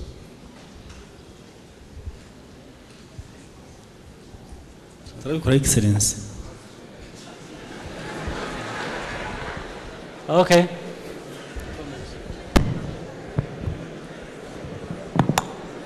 Murakoze cyane Your Excellency.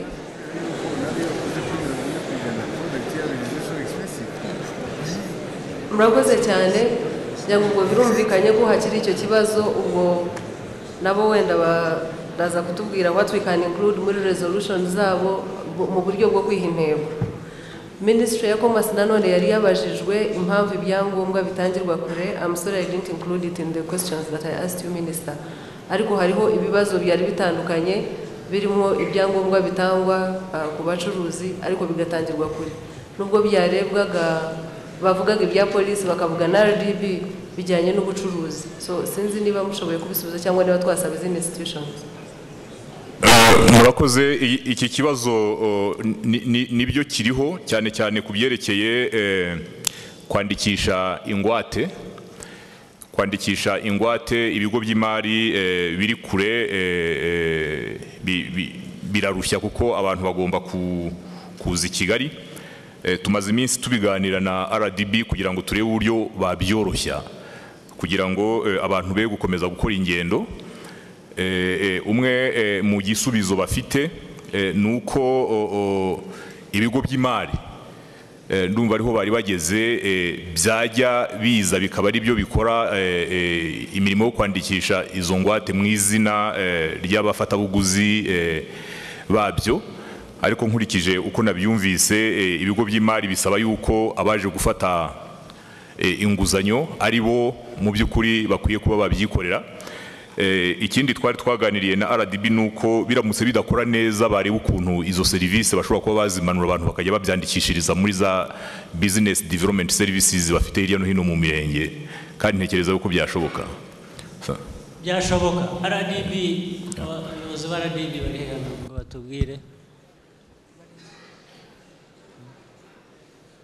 kwegereza abantu service kuki bigorana. Ariko Nyakubahwa Perezida, nk'uko Minisitiri amaze kuvuga, icyo kibazo turagifite kandi twagishakiye ibisubizo. Dufite igisubizo cy'agateganyo cyangwa short term solution nk'uko Minisitiri yari yavuze, ariko dufite n'igisubizo cy'igihe kirekire cyangwa long term solution. Muri short term solution twasabye ko aho umuturage kubaho ari hirya no hino mu gihugu ajye muri banki, kuko banki zifite branches hafi mu gihugu cyose mu turere twose, kugira ngo ari banki ariyo izana impapuro, kugira ngo iyo cost yo kuzana impapuro ariyo banki ifata aho umuturage kwifata. Iyo niyo short term solution. Ariko mu gihe kirekire icyo turimo gukora, turimo kubaka system nk'uko twubatse muri company registration, system ya online muri BDS zose mu gihugu. Twarabikoze muri company registration, turimo kubikorana none muri mortgage registration. Twafashe company yitwa NRD yaratangiye kubaka muri September uyu mwaka, niyo bakirangiza. Ubu ngubu barimo kudigitizing archives cyangwa archives, ububiko barimo kudigitizing archives kugira ngo system itangire n'ibya kera byose biri online. Iyo digitization izarangira muri 31st January, niyo gahunda dufite, ku buryo 1st of February iyi system isha ya online iri muri BDS zose mu gihugu cyose bizaba bikora nk'uko bikora muri company registration. Iyo niyo long term solution dufite kandi iri hafi cyane nyakubahwa perezida. Igisubizo cy'igihe kigufi cyatangiye gukora cyangwa kizatangira ryari? Ko numva kizatangirira hamwe n'iki gihe kirekire. Nyakubahwa perezida ngira ngo nabivuze nabi ariko iyi short term solution yaratangiye mu ntangiriro y'uyu mwaka. Bivuze ko birimo gukorwa ubu ngubu banks nizo zizana ariko nguko minister yavuze hari cases ziri exceptional twumva ko igihe hari ama branches ya banks zivuga ko zigomba kujyana n'abaturage ariko igihe twumvise ibyo ngibyo umwanditsi mukuru wa RDB Registrar General yarashizeho amabwiriza ko nago tuzaba twakira ama document kuri baturage tuzakira kuri banks gusa amabwiriza zashizweho bivuze ko nuko bizaba bimeze. Urumva rero ndumva wenda niba munabikora mudasobanurira abantu n'ibyo ibisubizo by'igihe gito abantu bagomba kuba batarabimenye. Ntabwo babikoresha rero mwabishyizeho ariko ntabwo babigana kuko ntabwo babizi. Ibisubizo mushyiraho byaba iby'igihe gito byaba iby'igihe kirekire biba bikwiye gusobanurwa abaturage bakabimenya.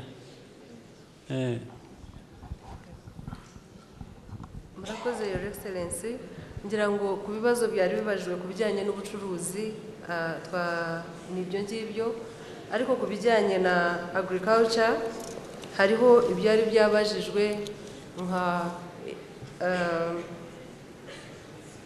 hari ikibazo cyari cyabajijwe bakoresheje SMS kibaza ibijyanye n'intanga z'ingurube. Nasabaga ko RAB nibo bari basabye ko bagisubiza so uwa RAB nawe yagisubiza tugakomeza.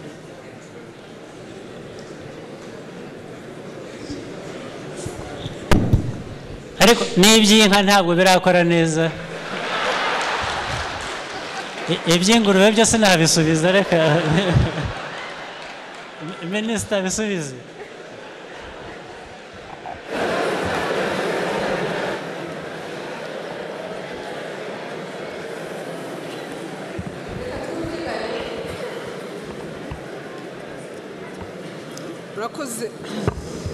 Murakoze nyakubahwa Perezida wa Repubulika. Nk'uko mubivuze ikibazo cy'intanga gutera intanga turacyagifite muri ministeri. Ubu icyo turimo gukora ntangire ku kibazo cyo mwari muvuze cyo gutera intanga z'inka. Icyo turimo gukora ni ukudecentralizinga system kugira ngo igere ku baturage ku buryo bushoboka nk'uko n'ubundi ariko byari bikwiye kuba bimeze. Mu rwego rwa services ubu twaramanuye intanga na liquid nitrogen abantu baba bakeneye bibonekera kuri district. Ariko noneho turashaka no kugira ngo tubiprivatizinge hanyuma ku level ya serire hazajya habaho abantu batera intanga ku mafaranga makeya ariko buri muntu wese azajya atererwa intanga igihe akeneye gutererwa intanga. So turimo iyo service ku decentralizinga kugira ngo ye kwitwa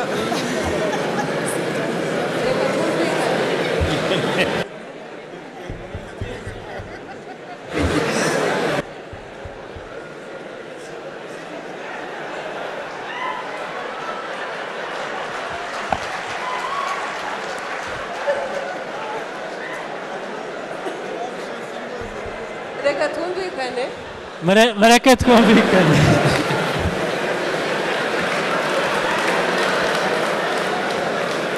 Excuse me. Inka zo ziterwa intanga. Ibyo nabyo bitwihutishirize nabyo bifatiza. Icya kabiri. Nyakubahwa Perezida wa Repubulika icya kabiri. Icya kabiri kijyanye n'ikingurube actually twimpotinze imfizi z'ingurube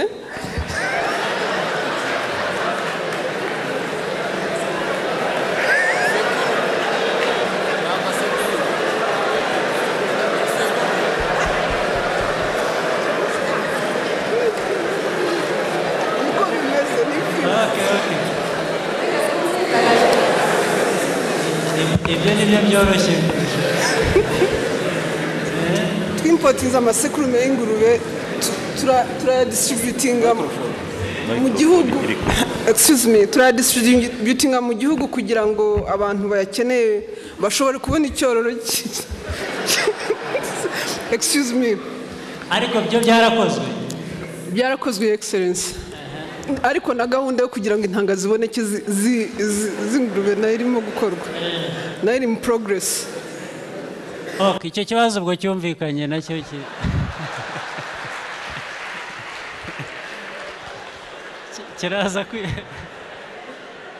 kiraza kwitabwaho. Murakoze, Your Excellency.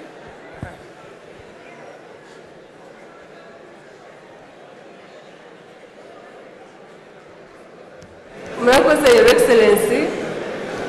Ngira ngo twakwihuta nanone tukajya ku bibazo byabajijwe Minefra, aho bavuze ko given the rapid urbanization programs zihari, niba hashobora gutangwa authorization kubaka ahantu hatandukanye, baranahaspecifying. Minister Infrastructure, please. Murakoze. Utwo duce tubiri twabajijwe no duce turi muri Gasabo, Zindiro na ahandi ni muri Kicukiro. Twari twarahagaritse tubifashijwe n'umujyi, tubikorana n'umujyi, twari twarahagaritse kubera akajagari kari gahari. Ubu rero habakaba harateguwe za detailed master plan. Detailed master plan za Gasabo na Kicukiro bazigaragaje ku mugaragaro mu kwezi gushize. Hakaba haratanzwemo n'ibitekerezo, mu kwezi kwa mbere zaba zirangiye. Nakwemeza yuko guhera mu kwezi kwa kabiri bakongera bagatangira gutanga impapuro kugira ngo abantu bubake muri utwo duce tubiri twavuzwe muri iriya SMS. Murakoze. Hari nanone ibibazo byabajijwe kuri local government, nagiraga ngo Minister wa local government asubize. Icya mbere ni ugutanga umurongo kuri gahunda y'intore. Byagaragaye ko intore zikora ibintu byinshi, ariko Your Excellency message yavugaga ko hatari uburyo bwo kwevaluatinga ibyo intore zikora, bityo iyo zivuye mu matorero ziragenda zigasa nkaho zibaye redundant. Wenda Minister yagisubiza. Hari na icyabajijwe na umuvandimwe Bosco waturutse na Kivale muri Uganda, na Shungerezi, ngira yazanye na group yavuye na Kivale na Shungerezi, abaza possibility y'ukuntu baba resettled niba bishoboka. Niba namwumvise neza, nabwo nasabaga Minister ko yasubiza na Midimar bakamwunganira. Minister wa local government. Murakoze nyakubahwa Perezida wa Repubulika. Intore koko nibyo dufite ibyiciro bitandukanye by'intore, ariko abenshi dufite na batozwa ariko bafite n'akandi kazi bakoraga. Dufite intore mu barimu, abaganga, abayobozi mu nzego z'ibanze, ndetse hari n'abahinzi ba kawa n'abandi n'abanyeshuri. Ikiba kigamijwe henshi ni ukugira ngo abantu bagire indangagaciro, bagire n'imikorere myiza aho bakorera. Dufite rero structure guhera ku kagari kuzamuka kugera ku karere zihuza abarangije mu itorero.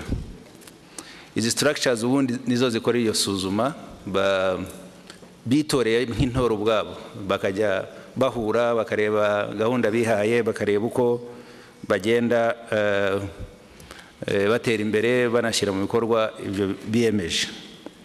Ariko ku buryo bw'umwihariko leta yashyizeho ubu ngubu ikigo cyo bita itorero commission. Itegeko rishyiraho itorero commission ejo ngira ngo nibwo Roa Chamber yemeje umushinga w'itegeko. Turizera ko commission noneho y'itorero nijyaho ari izafasha no kureba ko izi structures zikora neza, ni evaluation igakorwa. Turizera ko mu ntangiriro z'umwaka utaha ibyo bikorwa byose bizaba bifite uko bikurikiranwa guhera ku rwego rw'igihugu kugera ku mudugudu. Ikindi ni uko mu kwezi gutaha tuzatangira noneho national service. Izi ntore zose cyane cyane barimo mu gutozwa nibarangiza muri weekend uturere tuzabegera aho barimo gutorezwa kugira ngo bumvikane gahunda bazakora mu rwego rw'urugerero cyangwa national service. Commission nijyaho n'izi structures ziriho na national service bizongera value cyane ku bikorwa by'intore zakoraga.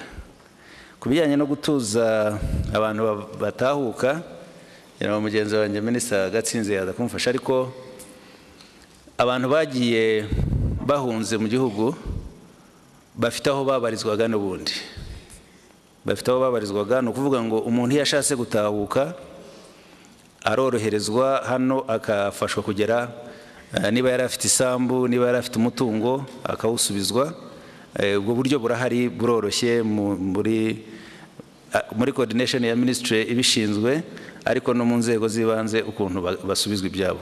Iyo haramutse arutashye adafite nanone aho yari atuye cyangwa n'undi mutungo, icyo gihe n'abashyirwa muri gahunda y'abaturage leta n'abandi ifasha kugira ngo nabo bashobore gusetoringa bagira imibereho myiza. Icyo nasaba rero ni uko abantu bavuye Nyakivara cyangwa n'ahandi baba bashaka gutahuka, muri coordination na Minisiteri yo gucyura impunzi twafatanya bataragenda bakegera Minisiteri, noneho bakayishyitsaho gahunda bafashwa kureba uko basubira mu gihugu cyabo. Murakoze Nyakubahwa Perezida.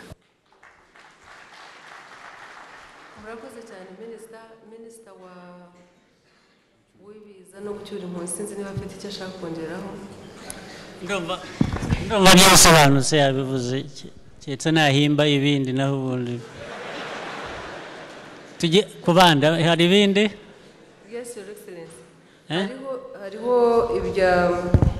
ibyo babajije kuri integration, specific program u Rwanda rufite muri integration, haba kuri level ya EAC no mu zindi no muri Africa in general.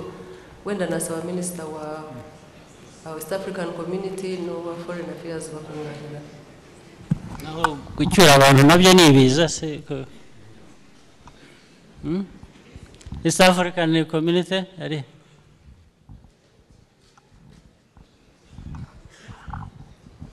arahari? Waza naho hari, ariko hari PS ntaho hari? Yes, atunyuriremo.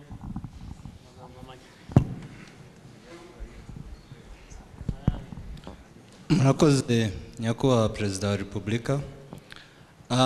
Specific programs u Rwanda rwagira mu bufatanye n'ibindi bihugu byo muri Afrika y'Iburasirazuba, cyane cyane ni mu gufatanya korohereza abacuruzi kugira ngo aka karere kacu gashobore kuba attractive to investment n'abacuruzi muri aka karere. Mu bindi hari ubufatanye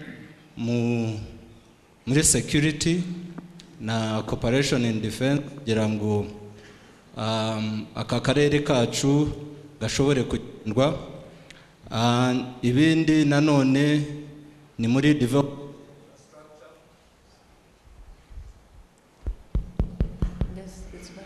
ku buryo nanone abagenda muri aka karere bashobora kwambuka imipaka mu buryo bwihuta, mu buryo bworoshye, za one stop border posts.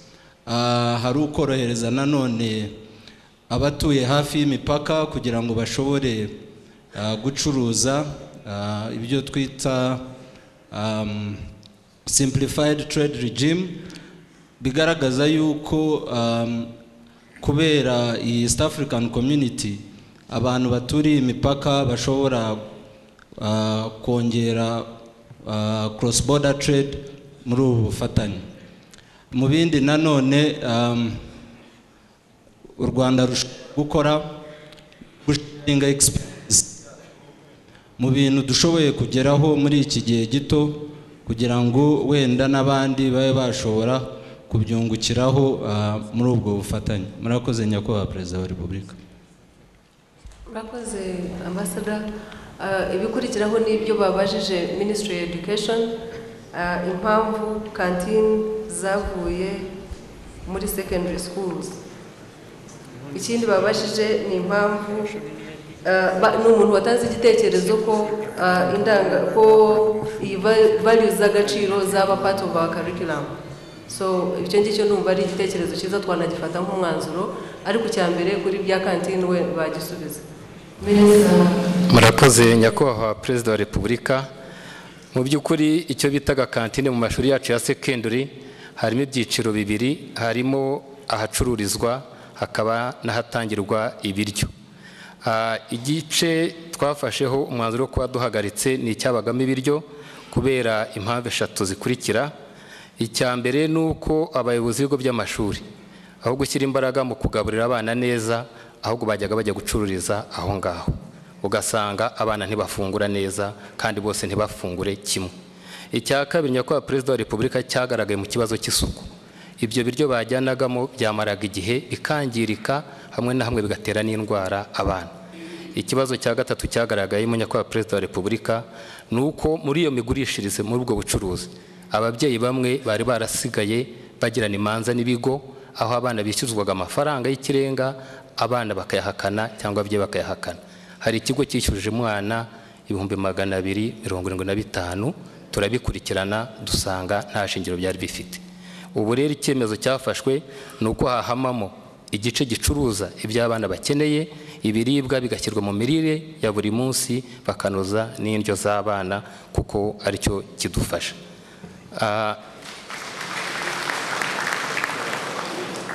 Ikibazo kijyanye no gushyira indangagaciro nyarwanda muri karikiramu cyangwa mu nteganyanyigisho, iki twarangije kugifataho umwanzuro. Uyu mwaka utaha turatangira kuvugurura integanyanyigisho zose ku buryo ibintu byose bijyanye n'indangagaciro ziranga umunyarwanda, ubutore, yewe n'ibindi gahunda zose zijyanye n'uburezi nshyashya tugomba kuzinjiza mu nteganyanyigisho muri karikiramu yacu. Hari ikindi kibazo bari babaje nyakubahwa Perezida wa Repubulika cy'uko amashuri y'abaforomo amaze imyaka 5 atagira itegeko riyashyiraho, yewe nta na bode. Nibyo koko ayo mashuri kuva mu mwaka 2006 yavuye muri Minisiteri y'Uburezi ajya muri Minisiteri y'Ubuzima. Icyaje kugaragara cyo nuko koko ibyo bitigeze bikorwa, ariko muri gahunda ya UR muri framework ya university twafashe icyemezo ko nayo agaruka muri education, hanyuma akagengwa n'itegeko rizatugenga twese. Murakoze nyakubahwa Perezida wa Repubulika. Murakoze nyakubahwa Minister. Meya wa Gatsibo, Kiziguro baka mituweli n'ibindi byangombwa byinshi kandi nyakubahwa Prime Minister yarabibujije.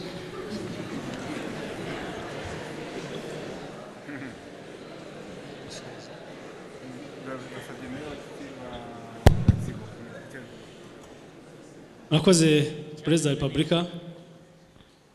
Nibyo ko Your Excellency mu minsi ishize byaragaragaye, twaze gukora ubushakashatsi ku mitangire ya serivisi, dusanga hari ibikorwa bimwe byagaragara mu bayobozi b'imidugudu bafatanyije n'ab'utugari, ariko twaje gukora amanama menshi mu mirenge, mu tugari ndetse no mu nzego zitandukanye zitanga amaserivisi, twamagana ibyo bikorwa.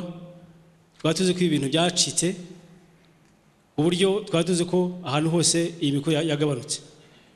Nyakubahwa Perezida, ngira ngo niba uyu muntu anyumva, ndumva namusaba ko ubwo bigaragara ko bigihari twakwenda twashyira imbaraga tukabica burundu. Thank you, Your Excellency.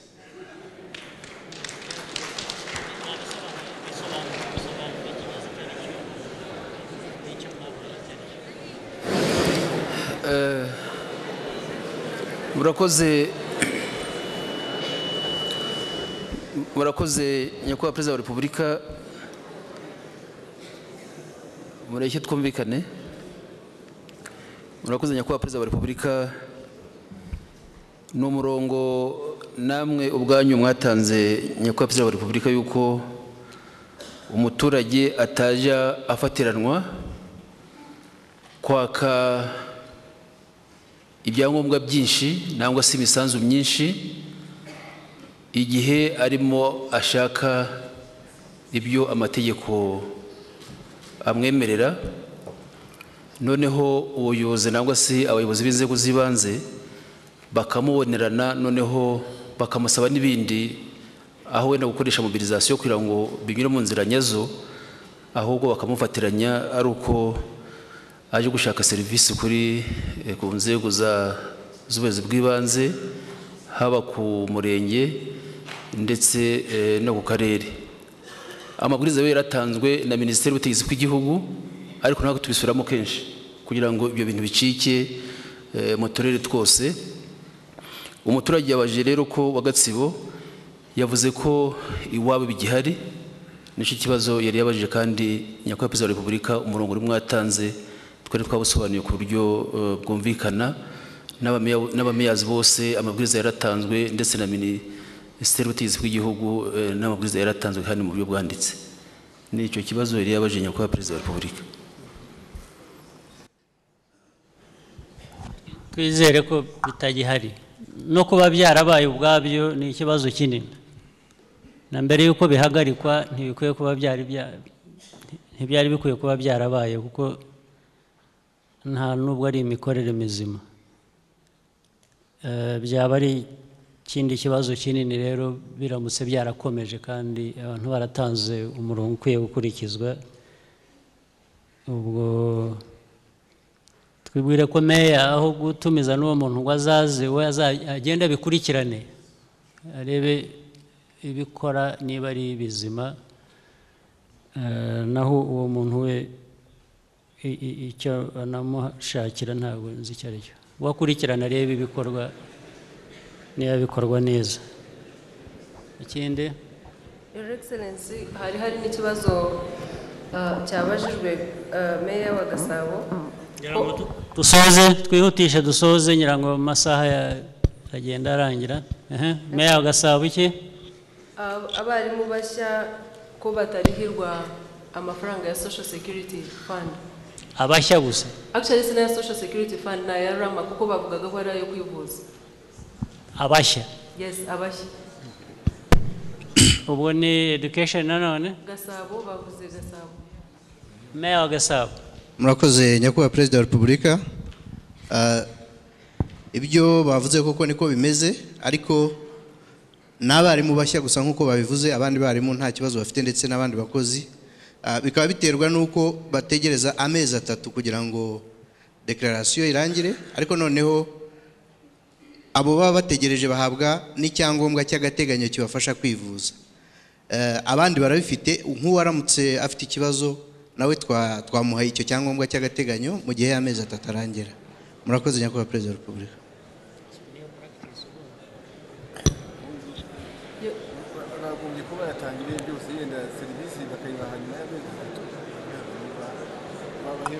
Ariko niko bisanzwe bikora, ndavuga n'ahandi niko bigenda. Niko bisanzwe bikorwa Nyakubahwa Perezida wa Repubulika. Kuki batayatangira hose? Declaration ikorwa muri icyo gihe cy'amezi 3, cyane ko hari n'ibindi byangombwa bagomba kuza impapuro zaho baba transfer, ku buryo muri icyo gihe cya declaration ariho tubaha cya cyangombwa cy'agateganyo. Ariko nubwo baba bategereje barivuza kubera ko baba bafite cya cyangombwa cy'agateganyo. Hari uburyo bundi buhari bwo kubyihutisha? Nayo mezi Nyakubahwa Perezida wa Repubulika, kandi narangira tuzahita tubaha amakarita yabo. Ndavuga kubyihutisha no kuvuga ngo wabaha amakarita mbere y'amezi 3. Barayahabwa Nyakubahwa Perezida. Ikibazo ni iki? So ikibazo cyari iki noneho ko ntabyumva neza? Mathias. Murakoze Nyakubahwa Perezida wa Repubulika. Ikibazo cya insurance y'abarimu ngira ngo ni ikibazo cy'abakozi muri RCCB, ubundi bavuga ko bagomba kuyazana hashize amezi 3. Niho hagombye mu by'ukuri kuva igisubizo cyo kugira ngo amafaranga abe yabashyikirizwa, naho ubundi abahari. Amafaranga abahari? Your Excellency, baba bayakaswe, ahubwo ni system yo muri RCCB itemera kwa bayajyanayo mbere y'icyo gihembwe. Badufasha kuko iyo ni system yabo bafite, bya, turushaho kugira ngo tubyumve neza Your Excellency.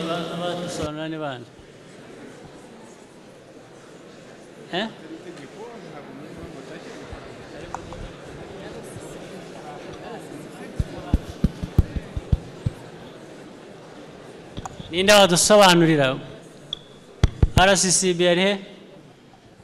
Nyakubahwa perezida nifuzaga ko mugenzi wanjye ushinzwe bya health avuga ukuntu bimeze kugira ngo insurance itangire gukorwa, abatubwira dusobanurire neza uko dufata amezi 3 ya cotisation kugira ngo dushobore gutanga service ya health insurance.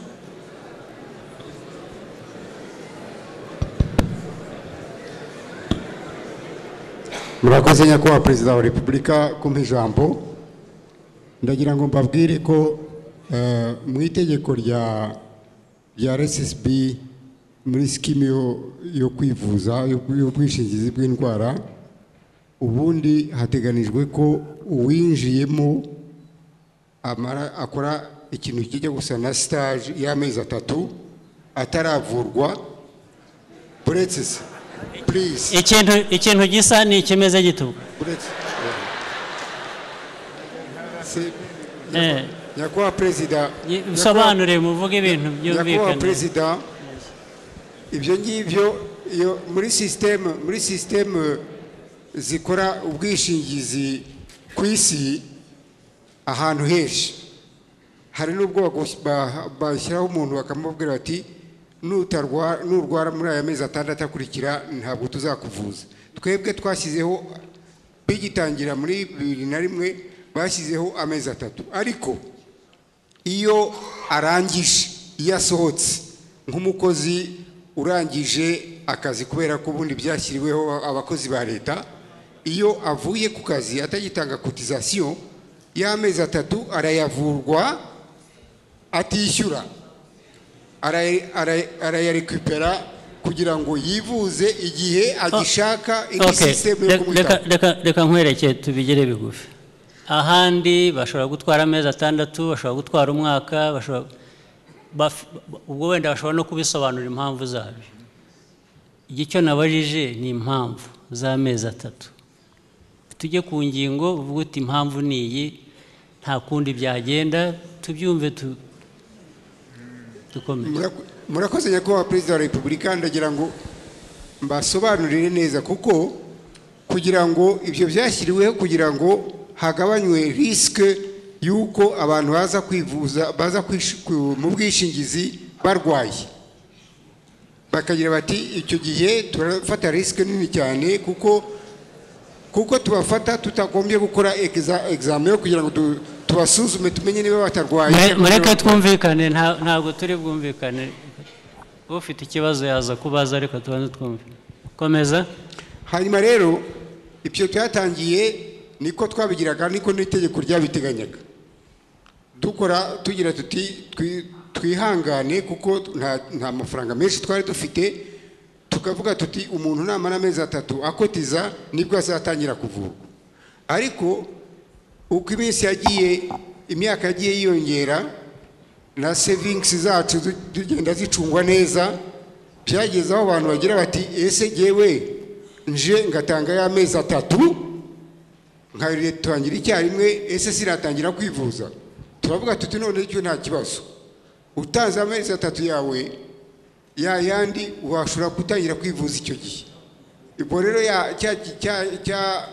cya gihe cyo gutegereza kiba kirangiye, ashobora gutanga cotisation y'amezi 3, cyane cyane iyo bazaga ari nk'abantu nk'ikigo gifite abantu 200, ukavuga uti nibazana cotisation z'abantu 200 bizaba ari amafaranga ahagije atuma ya risque igabanuka.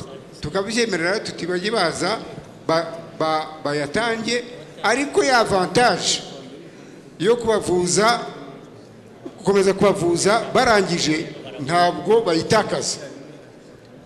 Murumva iyo ni akantu twashyizeho kugira ngo umuntu ye kurindira ayo mezi 3, kuko twari dutangiye kugira savings zihagije na risque zagabanutse, ariko na avantage babonaga barangije akazi. Reka nkwereke hari icyo numvisemo cy'ingenzi. Watanga amezi 3 icyarimwe uwabona serivisi. Yes. Aha, ubwo icyo nagishimye ni kizima. Nicyo rwose. Undi abandi hari uburyo bushoboka ku buryo ntawe ugira icyo atakaza, nabyo bikaba byakorwa igihe agenda atanga ya mafaranga uko byagenwe bitagombye gutegereza amezi 3. Birashoboka ntibishoboka? Igihe nicyo nshakisha gusa. Birashoboka nyakubahwa perezida. Kuki atari byo twakora rero? Niba bishoboka nta mpamvu tutabikora, kubera ko mbere ibyo wavugaga byumvikana kera bigitangira n'ubushobozi butaraboneka buhagije, ibyo birumvikana. Ariko nyuma y'igihe niba bishoboka ntacyo umuntu atakaje, sinzi impamvu bitakorwa niba abantu banabyifuza gutyo. Nyakubahwa perezida wa repubulika, niba munyemereye nababwira ko birashoboka, ariko ntabwo biba bikurikije amategeko. Amategeko boroheje, amategeko aragagiraho kugira ngo amategeko afite icyo ashingiraho burya. Ntabwo amategeko apfa kubaho gusa. Dushaka amategeko yubahiriza gukemura ibibazo abantu bafite. Ikibazo cy'amategeko cyo ntabwo cyaba icyawe, ibyo wabyerekana ko ari inzitizi, noneho abakora ku by'amategeko bakabisuzuma. Sibyo? Birashoboka nyakubahwa perezida kandi. Byiza rero, ubu birasobanutse. Murakoze cyane Your Excellency. Icya nyuma ni ikibazo cyabajijwe ku ndishyi z'abacitse ku icumu, aho bigaragara ko abagomba kuriha badafite ubushobozi. Ababaje babajije icyo leta ibikoraho. Ndagiraga ngo wenda dusabe umuyobozi wa CNLG atubwire uko bimeze na Justice. Ari Minister wa Justice na Local Government, ndashaka ko bagira icyo babivugaho. Bakoze nyakubahwa perezida wa repubulika. Iki kibazo kindi cyakunze kugaruka kenshi, cyaranasobanuwe kenshi. Icya mbere ni uko leta y'u Rwanda yemeye political responsibility kuri genocide, ariko ntabwo yigeze yemera criminal responsibility. Nuvuga ko iyo umuntu yatsinze ku giti cye nk'umuntu, akurikirana indishyi ze nk'umuntu watsinze. Leta icyo yemeye ni ugushyira amafaranga mu isanduka rusange, igatanga contribution ivuye kuri national budget, ikayashyira mu kigega cyo gufasha abantu bose basizwe heru na jenoside batishoboye. Iyo niyo political responsibility leta y'u Rwanda yemeye. Ikiriho nuko iyo umuntu amaze gutsinda urubanza mu rukiko, uwagiye kwishyura agasanga nta kintu afite na gito, adashoboye kumwishyura, ashaka ko leta ariyo imwishyura, noneho ngo leta ise naho ifashe ya criminal responsibility, isimbure wa muntu watsinzwe urubanza ari imwishyurira ku ntuzi. Iyo ntabwo bizashoboka, nta nubwo individual payments nk'izo leta yazishobora. Nuvuga ngo leta yakomeza, niwo murongo wafashwe ku rwego rwa politiki, kwishyura abantu bose mu kigega rusange, umuntu wese utishoboye wagisizwe heru na jenoside, yaba yaratsinze urubanza yaba atararutsinze, ariko atishoboye agafashwa kuva muri ibyo bibazo. Ariko ntabwo leta yakwemera kuzishyura umuntu wese watsinze urubanza hanyuma uwo yatsinze akabura amafaranga yo kumwishyura, kuko icyo ni ikibazo cy'uriya muntu wa watsinzwe. Uko byakabaye bigenda wenda muri long term abantu bafite ubushobozi, nuko hategwa mu buryo hashyirwa handi mafaranga wenda kongera muri icyo kigega. Ariko kugira ngo leta izemere responsibility ya buri muntu wese uzatsinda urubanza ngo leta izajya imwishyurira, byadutera ibibazo bikomeye. Murakoze Excellence.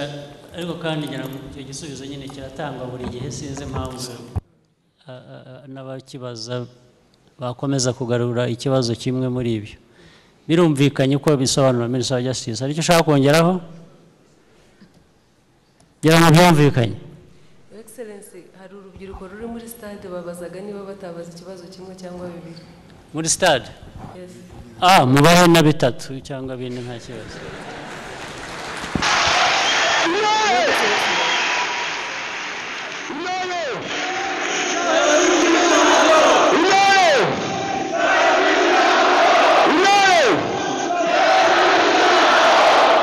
cyane excellence kugira ngo mwanya stade niba reka twakire abantu babiri ngwino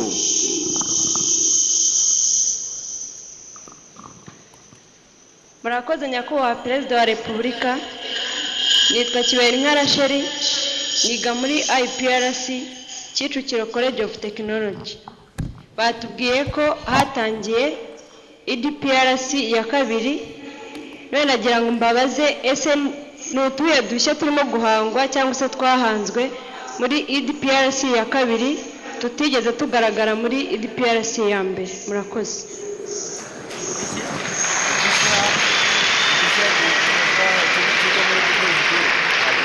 murakoze perezida wa repubulika natwe nk'urubyiruko muri stade twifatanyije nawe kandi tukuri inyuma mu kubaka igihugu mfite ikibazo kimwe nshaka kubaza ikibazo kijyanye n'ingengo y'imari igenerwa uturere iyo ugiye kureba ubona ibikorwa bindi bifite umugabane runaka byifashisha mu gutera imbere natwe rero nk'urubyiruko turasaba kandi twifuza ko mwatugenera byibuze nka 2% kugira ngo natwe tuzahereho mu kwiteza imbere kugira ngo tujyane n'igihugu mu gutera imbere murakoze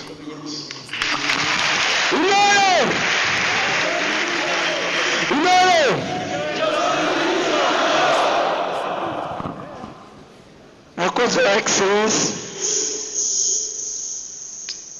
tubanje kubashimira umwanya muduhaye kugira ngo natwe tugire ibitekerezo dutanga mu nama y'umushyikirano ikibazo ni uko twebwe nk'urubyiruko iyo turebye imbaraga zacu tukabona n'umubare munini ugize iki gihugu cy'u Rwanda twumva urubyiruko rw'u Rwanda twakoresha agaciro ndetse tukagahisha igihugu cyacu muri rusange kuko iyo mpamvu rero turere tubaza ikibazo n'iki muri EDPRS ya kabiri muteganyiriza integration y'urubyiruko kugira ngo urubyiruko rwiteze imbere kandi revivating nk'uko natwe turimo kubyifuza murakoze cyane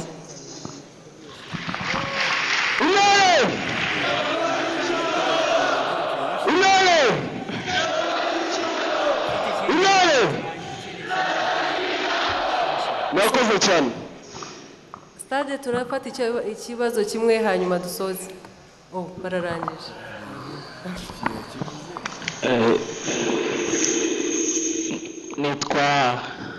nitwa Tunda Brevedaste nkaba ndi mu karere ka Gasabo ndi umuhanzi ukunda kuririmba cyane cyane indirimbo z'Imana zo gushima Imana mboneye akanya ko kwifuriza abanyamuryango ba RPF Inkotanyi isabukuru nziza y'imyaka 25 umuryango umaze ushinzwe ikibazo cyanjye nihuse nakoze igihangano cy'indirimbo cyerekana ibyo umuryango wagezeho muri iyo myaka 25 umaze ushinzwe dukora amarushanwa kuva hasi kuzamuka ngarukira ku karere bampagarika mu rwego rw'akarere ariko bampagarika bampaye umwanya muto wo kwesitara ibyuma muri ibyo uburyo byari biteguwe hari amanota yakatwaga ku mwanya ku watwaye umwanya akaba amanota atangwa kuri message y'indirimbo hakaba n'andi manota agenda atangwa sintekereza ko rero bari kumpagarika batumvishije ubutumwa natanze muri icyo gihangano intara ntabwo iganya ishaka ibisubizo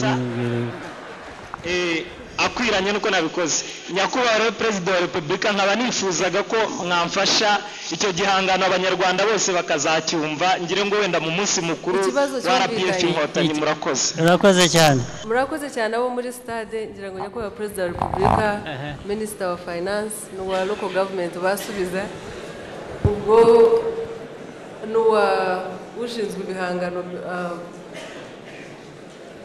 nawe araza iby'ibihangano ubwo bamwumvise abo yabwiraga okay excellency minister wa finance and then local government hanyuma tusoje murakoze nyakubahwa perezida wa repubulika ku kibazo cya mbere kivango gashya karimo muri DPRS ya kabiri ni akahe ngira ngo ntanga presentation nagaragaje kimwe ko tuzibanda ku mijyi, nubwo habayeho iterambere ry'imijyi ariko ntabwo tujye tubishyiramo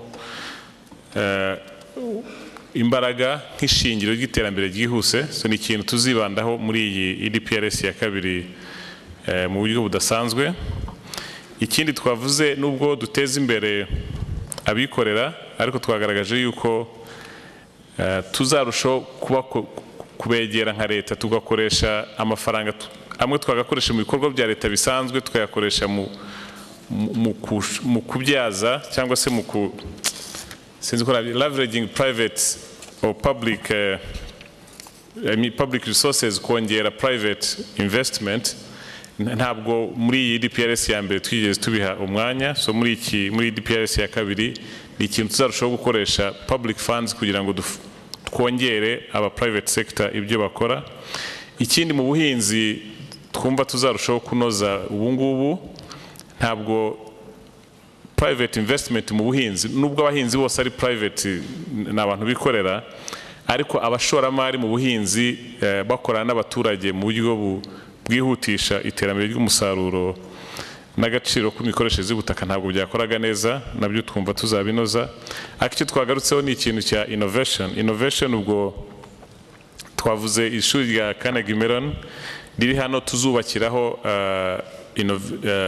incubation center, kurushaho gukoresha ubwenge buvuyemo guhanga ibintu bishya twakora mu gihugu cyacu, cyane cyane bigendanye na ICT. So numva ibindi ni ibisanzwe, ni ukurushaho kunoza ibyo dukora neza bitandukanye. Ku kibazo cy'amafaranga y'urubyiruko, ni iki giteganyijwe muri DPRS bijyanye, ibibazo uko ari bibiri numva bijyanye. Ejo dufite ikiganiro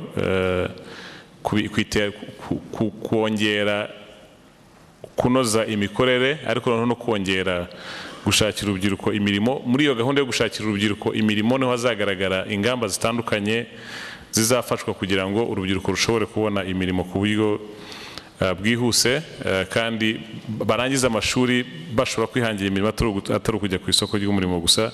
Numva ibisubizo byimbitse bizaboneka muri presentation izakorwa ejo. Murakoze nyakubahwa Perezida.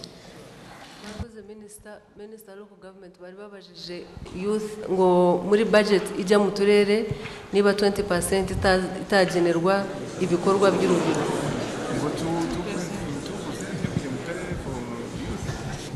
Ariko bya youth ngira ngo birasobanutse mu byo Minister of Finance avuze. Biriya byose abantu bariho bakora mu investment, yaba iri public yaba iri private, youth nibo beneficiary ba mbere, nibo bari targeted. Ibyo kugenda bavuga 2% hano 3% hariya, ahubwo baraza gusanga babigabanyije ibyo babonaga. Murakoze Your Excellency, ngira ngo rero ubwo tugeze kuri ibyo nibyo bibazo byari byabajijwe, tukaba rero tugeze ku musozo wa gahunda y'uyu munsi. Mu by'ingenzi twumvikanyeho nuko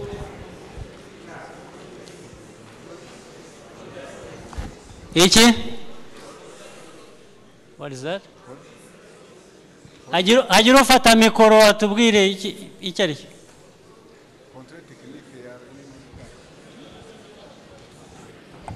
Hagira ufata mikoro atubwire ikivugwa, ntabwo tucyumva neza. Your Excellency, hari ikibazo babajije kuri police cyerekeranye na control technique kuyigeza hirya no hino mu turere. Umenya ari icyo kibazo bari kuvuga mu police. Nagira ngo none se urabivuga he? Your Excellency, murakoze. Icyo kibazo cyaboneye igisubizo. Icyo kibazo cyaboneye igisubizo kuko twaguze imodokari ebyiri za mobile motor vehicle inspection zajya zigenda zisange abafite amamodokari hirya no hino, n'abapolisi bagomba kuzikoresha ubu bamaze guhugurwa, zizahagera mu kwezi gutaha. So muzamusanga abantu mu turere tubasangayo. Bizatangira ryari? Zamaze kugurwa, mu masezerano hari harimo yuko abazazikoresha nabo aho twaziguze zibahugura. Bizatangira ryari? umwaka utaha Your Excellency mu kwezi kwa mbere nibwo zizagera i Kigali. Mu kwezi kwa mbere ubu ni iminsi 30 cyangwa 20. Kwezi kwa mbere zatangira gukora. Ni uko amasezerano avuga nizigera hano bazongera bahugurire hano iminsi mikeya. Eragaye. Nabajije ikibazo bizatangira ryari? Ukwa mbere n'ukwa kabiri. Gutangira gukora Your Excellency bazatangira mu kwezi kwa kabiri. Zo zizagera mu kwezi kwa mbere. Ugomba kubibukamuramo. Birumvikanye rero ikibazo kiri mu nzira yo gukemuka. Birumvikanye Your Excellency. So Your Excellency rero tukaba tugarukira aho ngaho icyagaragaye nuko abantu bose bemeranya ko ibyo dukora byose tugomba gushyiramo ko self reliance igomba kuba ingrained cyangwa se ikaba incorporated mu byo dukora. Hagaragaye nanone ko dushyira imbaraga mu myuga iciriritse nk'uburyo bwo kugerageza kuzamura ubukungu bwacu vuba. Hagaragaye nanone ikibazo cy'amata aho inama yemeje ko inganda zihari zikora ibyihuta kugira ngo amata y'abaturage bashobore kuyakira. Nanone RDB yemeye ko bagiye gutangiza gahunda yo gukoresha ikoranabuhanga kugira ngo batange ibyangombwa by'ubucuruzi ku buryo bwihuse, ndetse na polisi y'igihugu ko igiye gutanga iyi service yo gukora control technique ibyegereza abaturage. Ibindi byose ba nyakubahwa ba ministers babishubije kuko byari bisanzwe bikora. Your Excellency mu byemeye twasoreza ahangaha abantu tukabatumira mu busabane. Murakoze Your Excellency. Yes, turangirije kuri self reliance igice cy'uyu munsi. Ubwo ariko self reliance stroke self determination.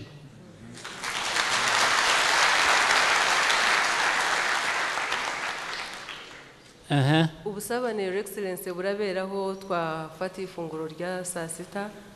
Ubu ngubu. Ubu none ahangaha. Bose baratumira. Mufite kantine abantu bari bujye gufatiramo ibyo kurya.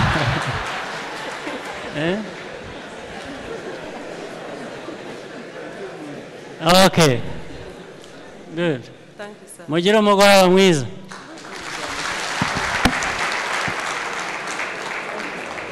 Ku bari bakurikiye radiyo na televiziyo y'u Rwanda twababwira ko icyiciro cya mbere cy'inama y'igihugu y'umushyikirano ya 10 gisubikiwe aha, ngira ngo tudasubiye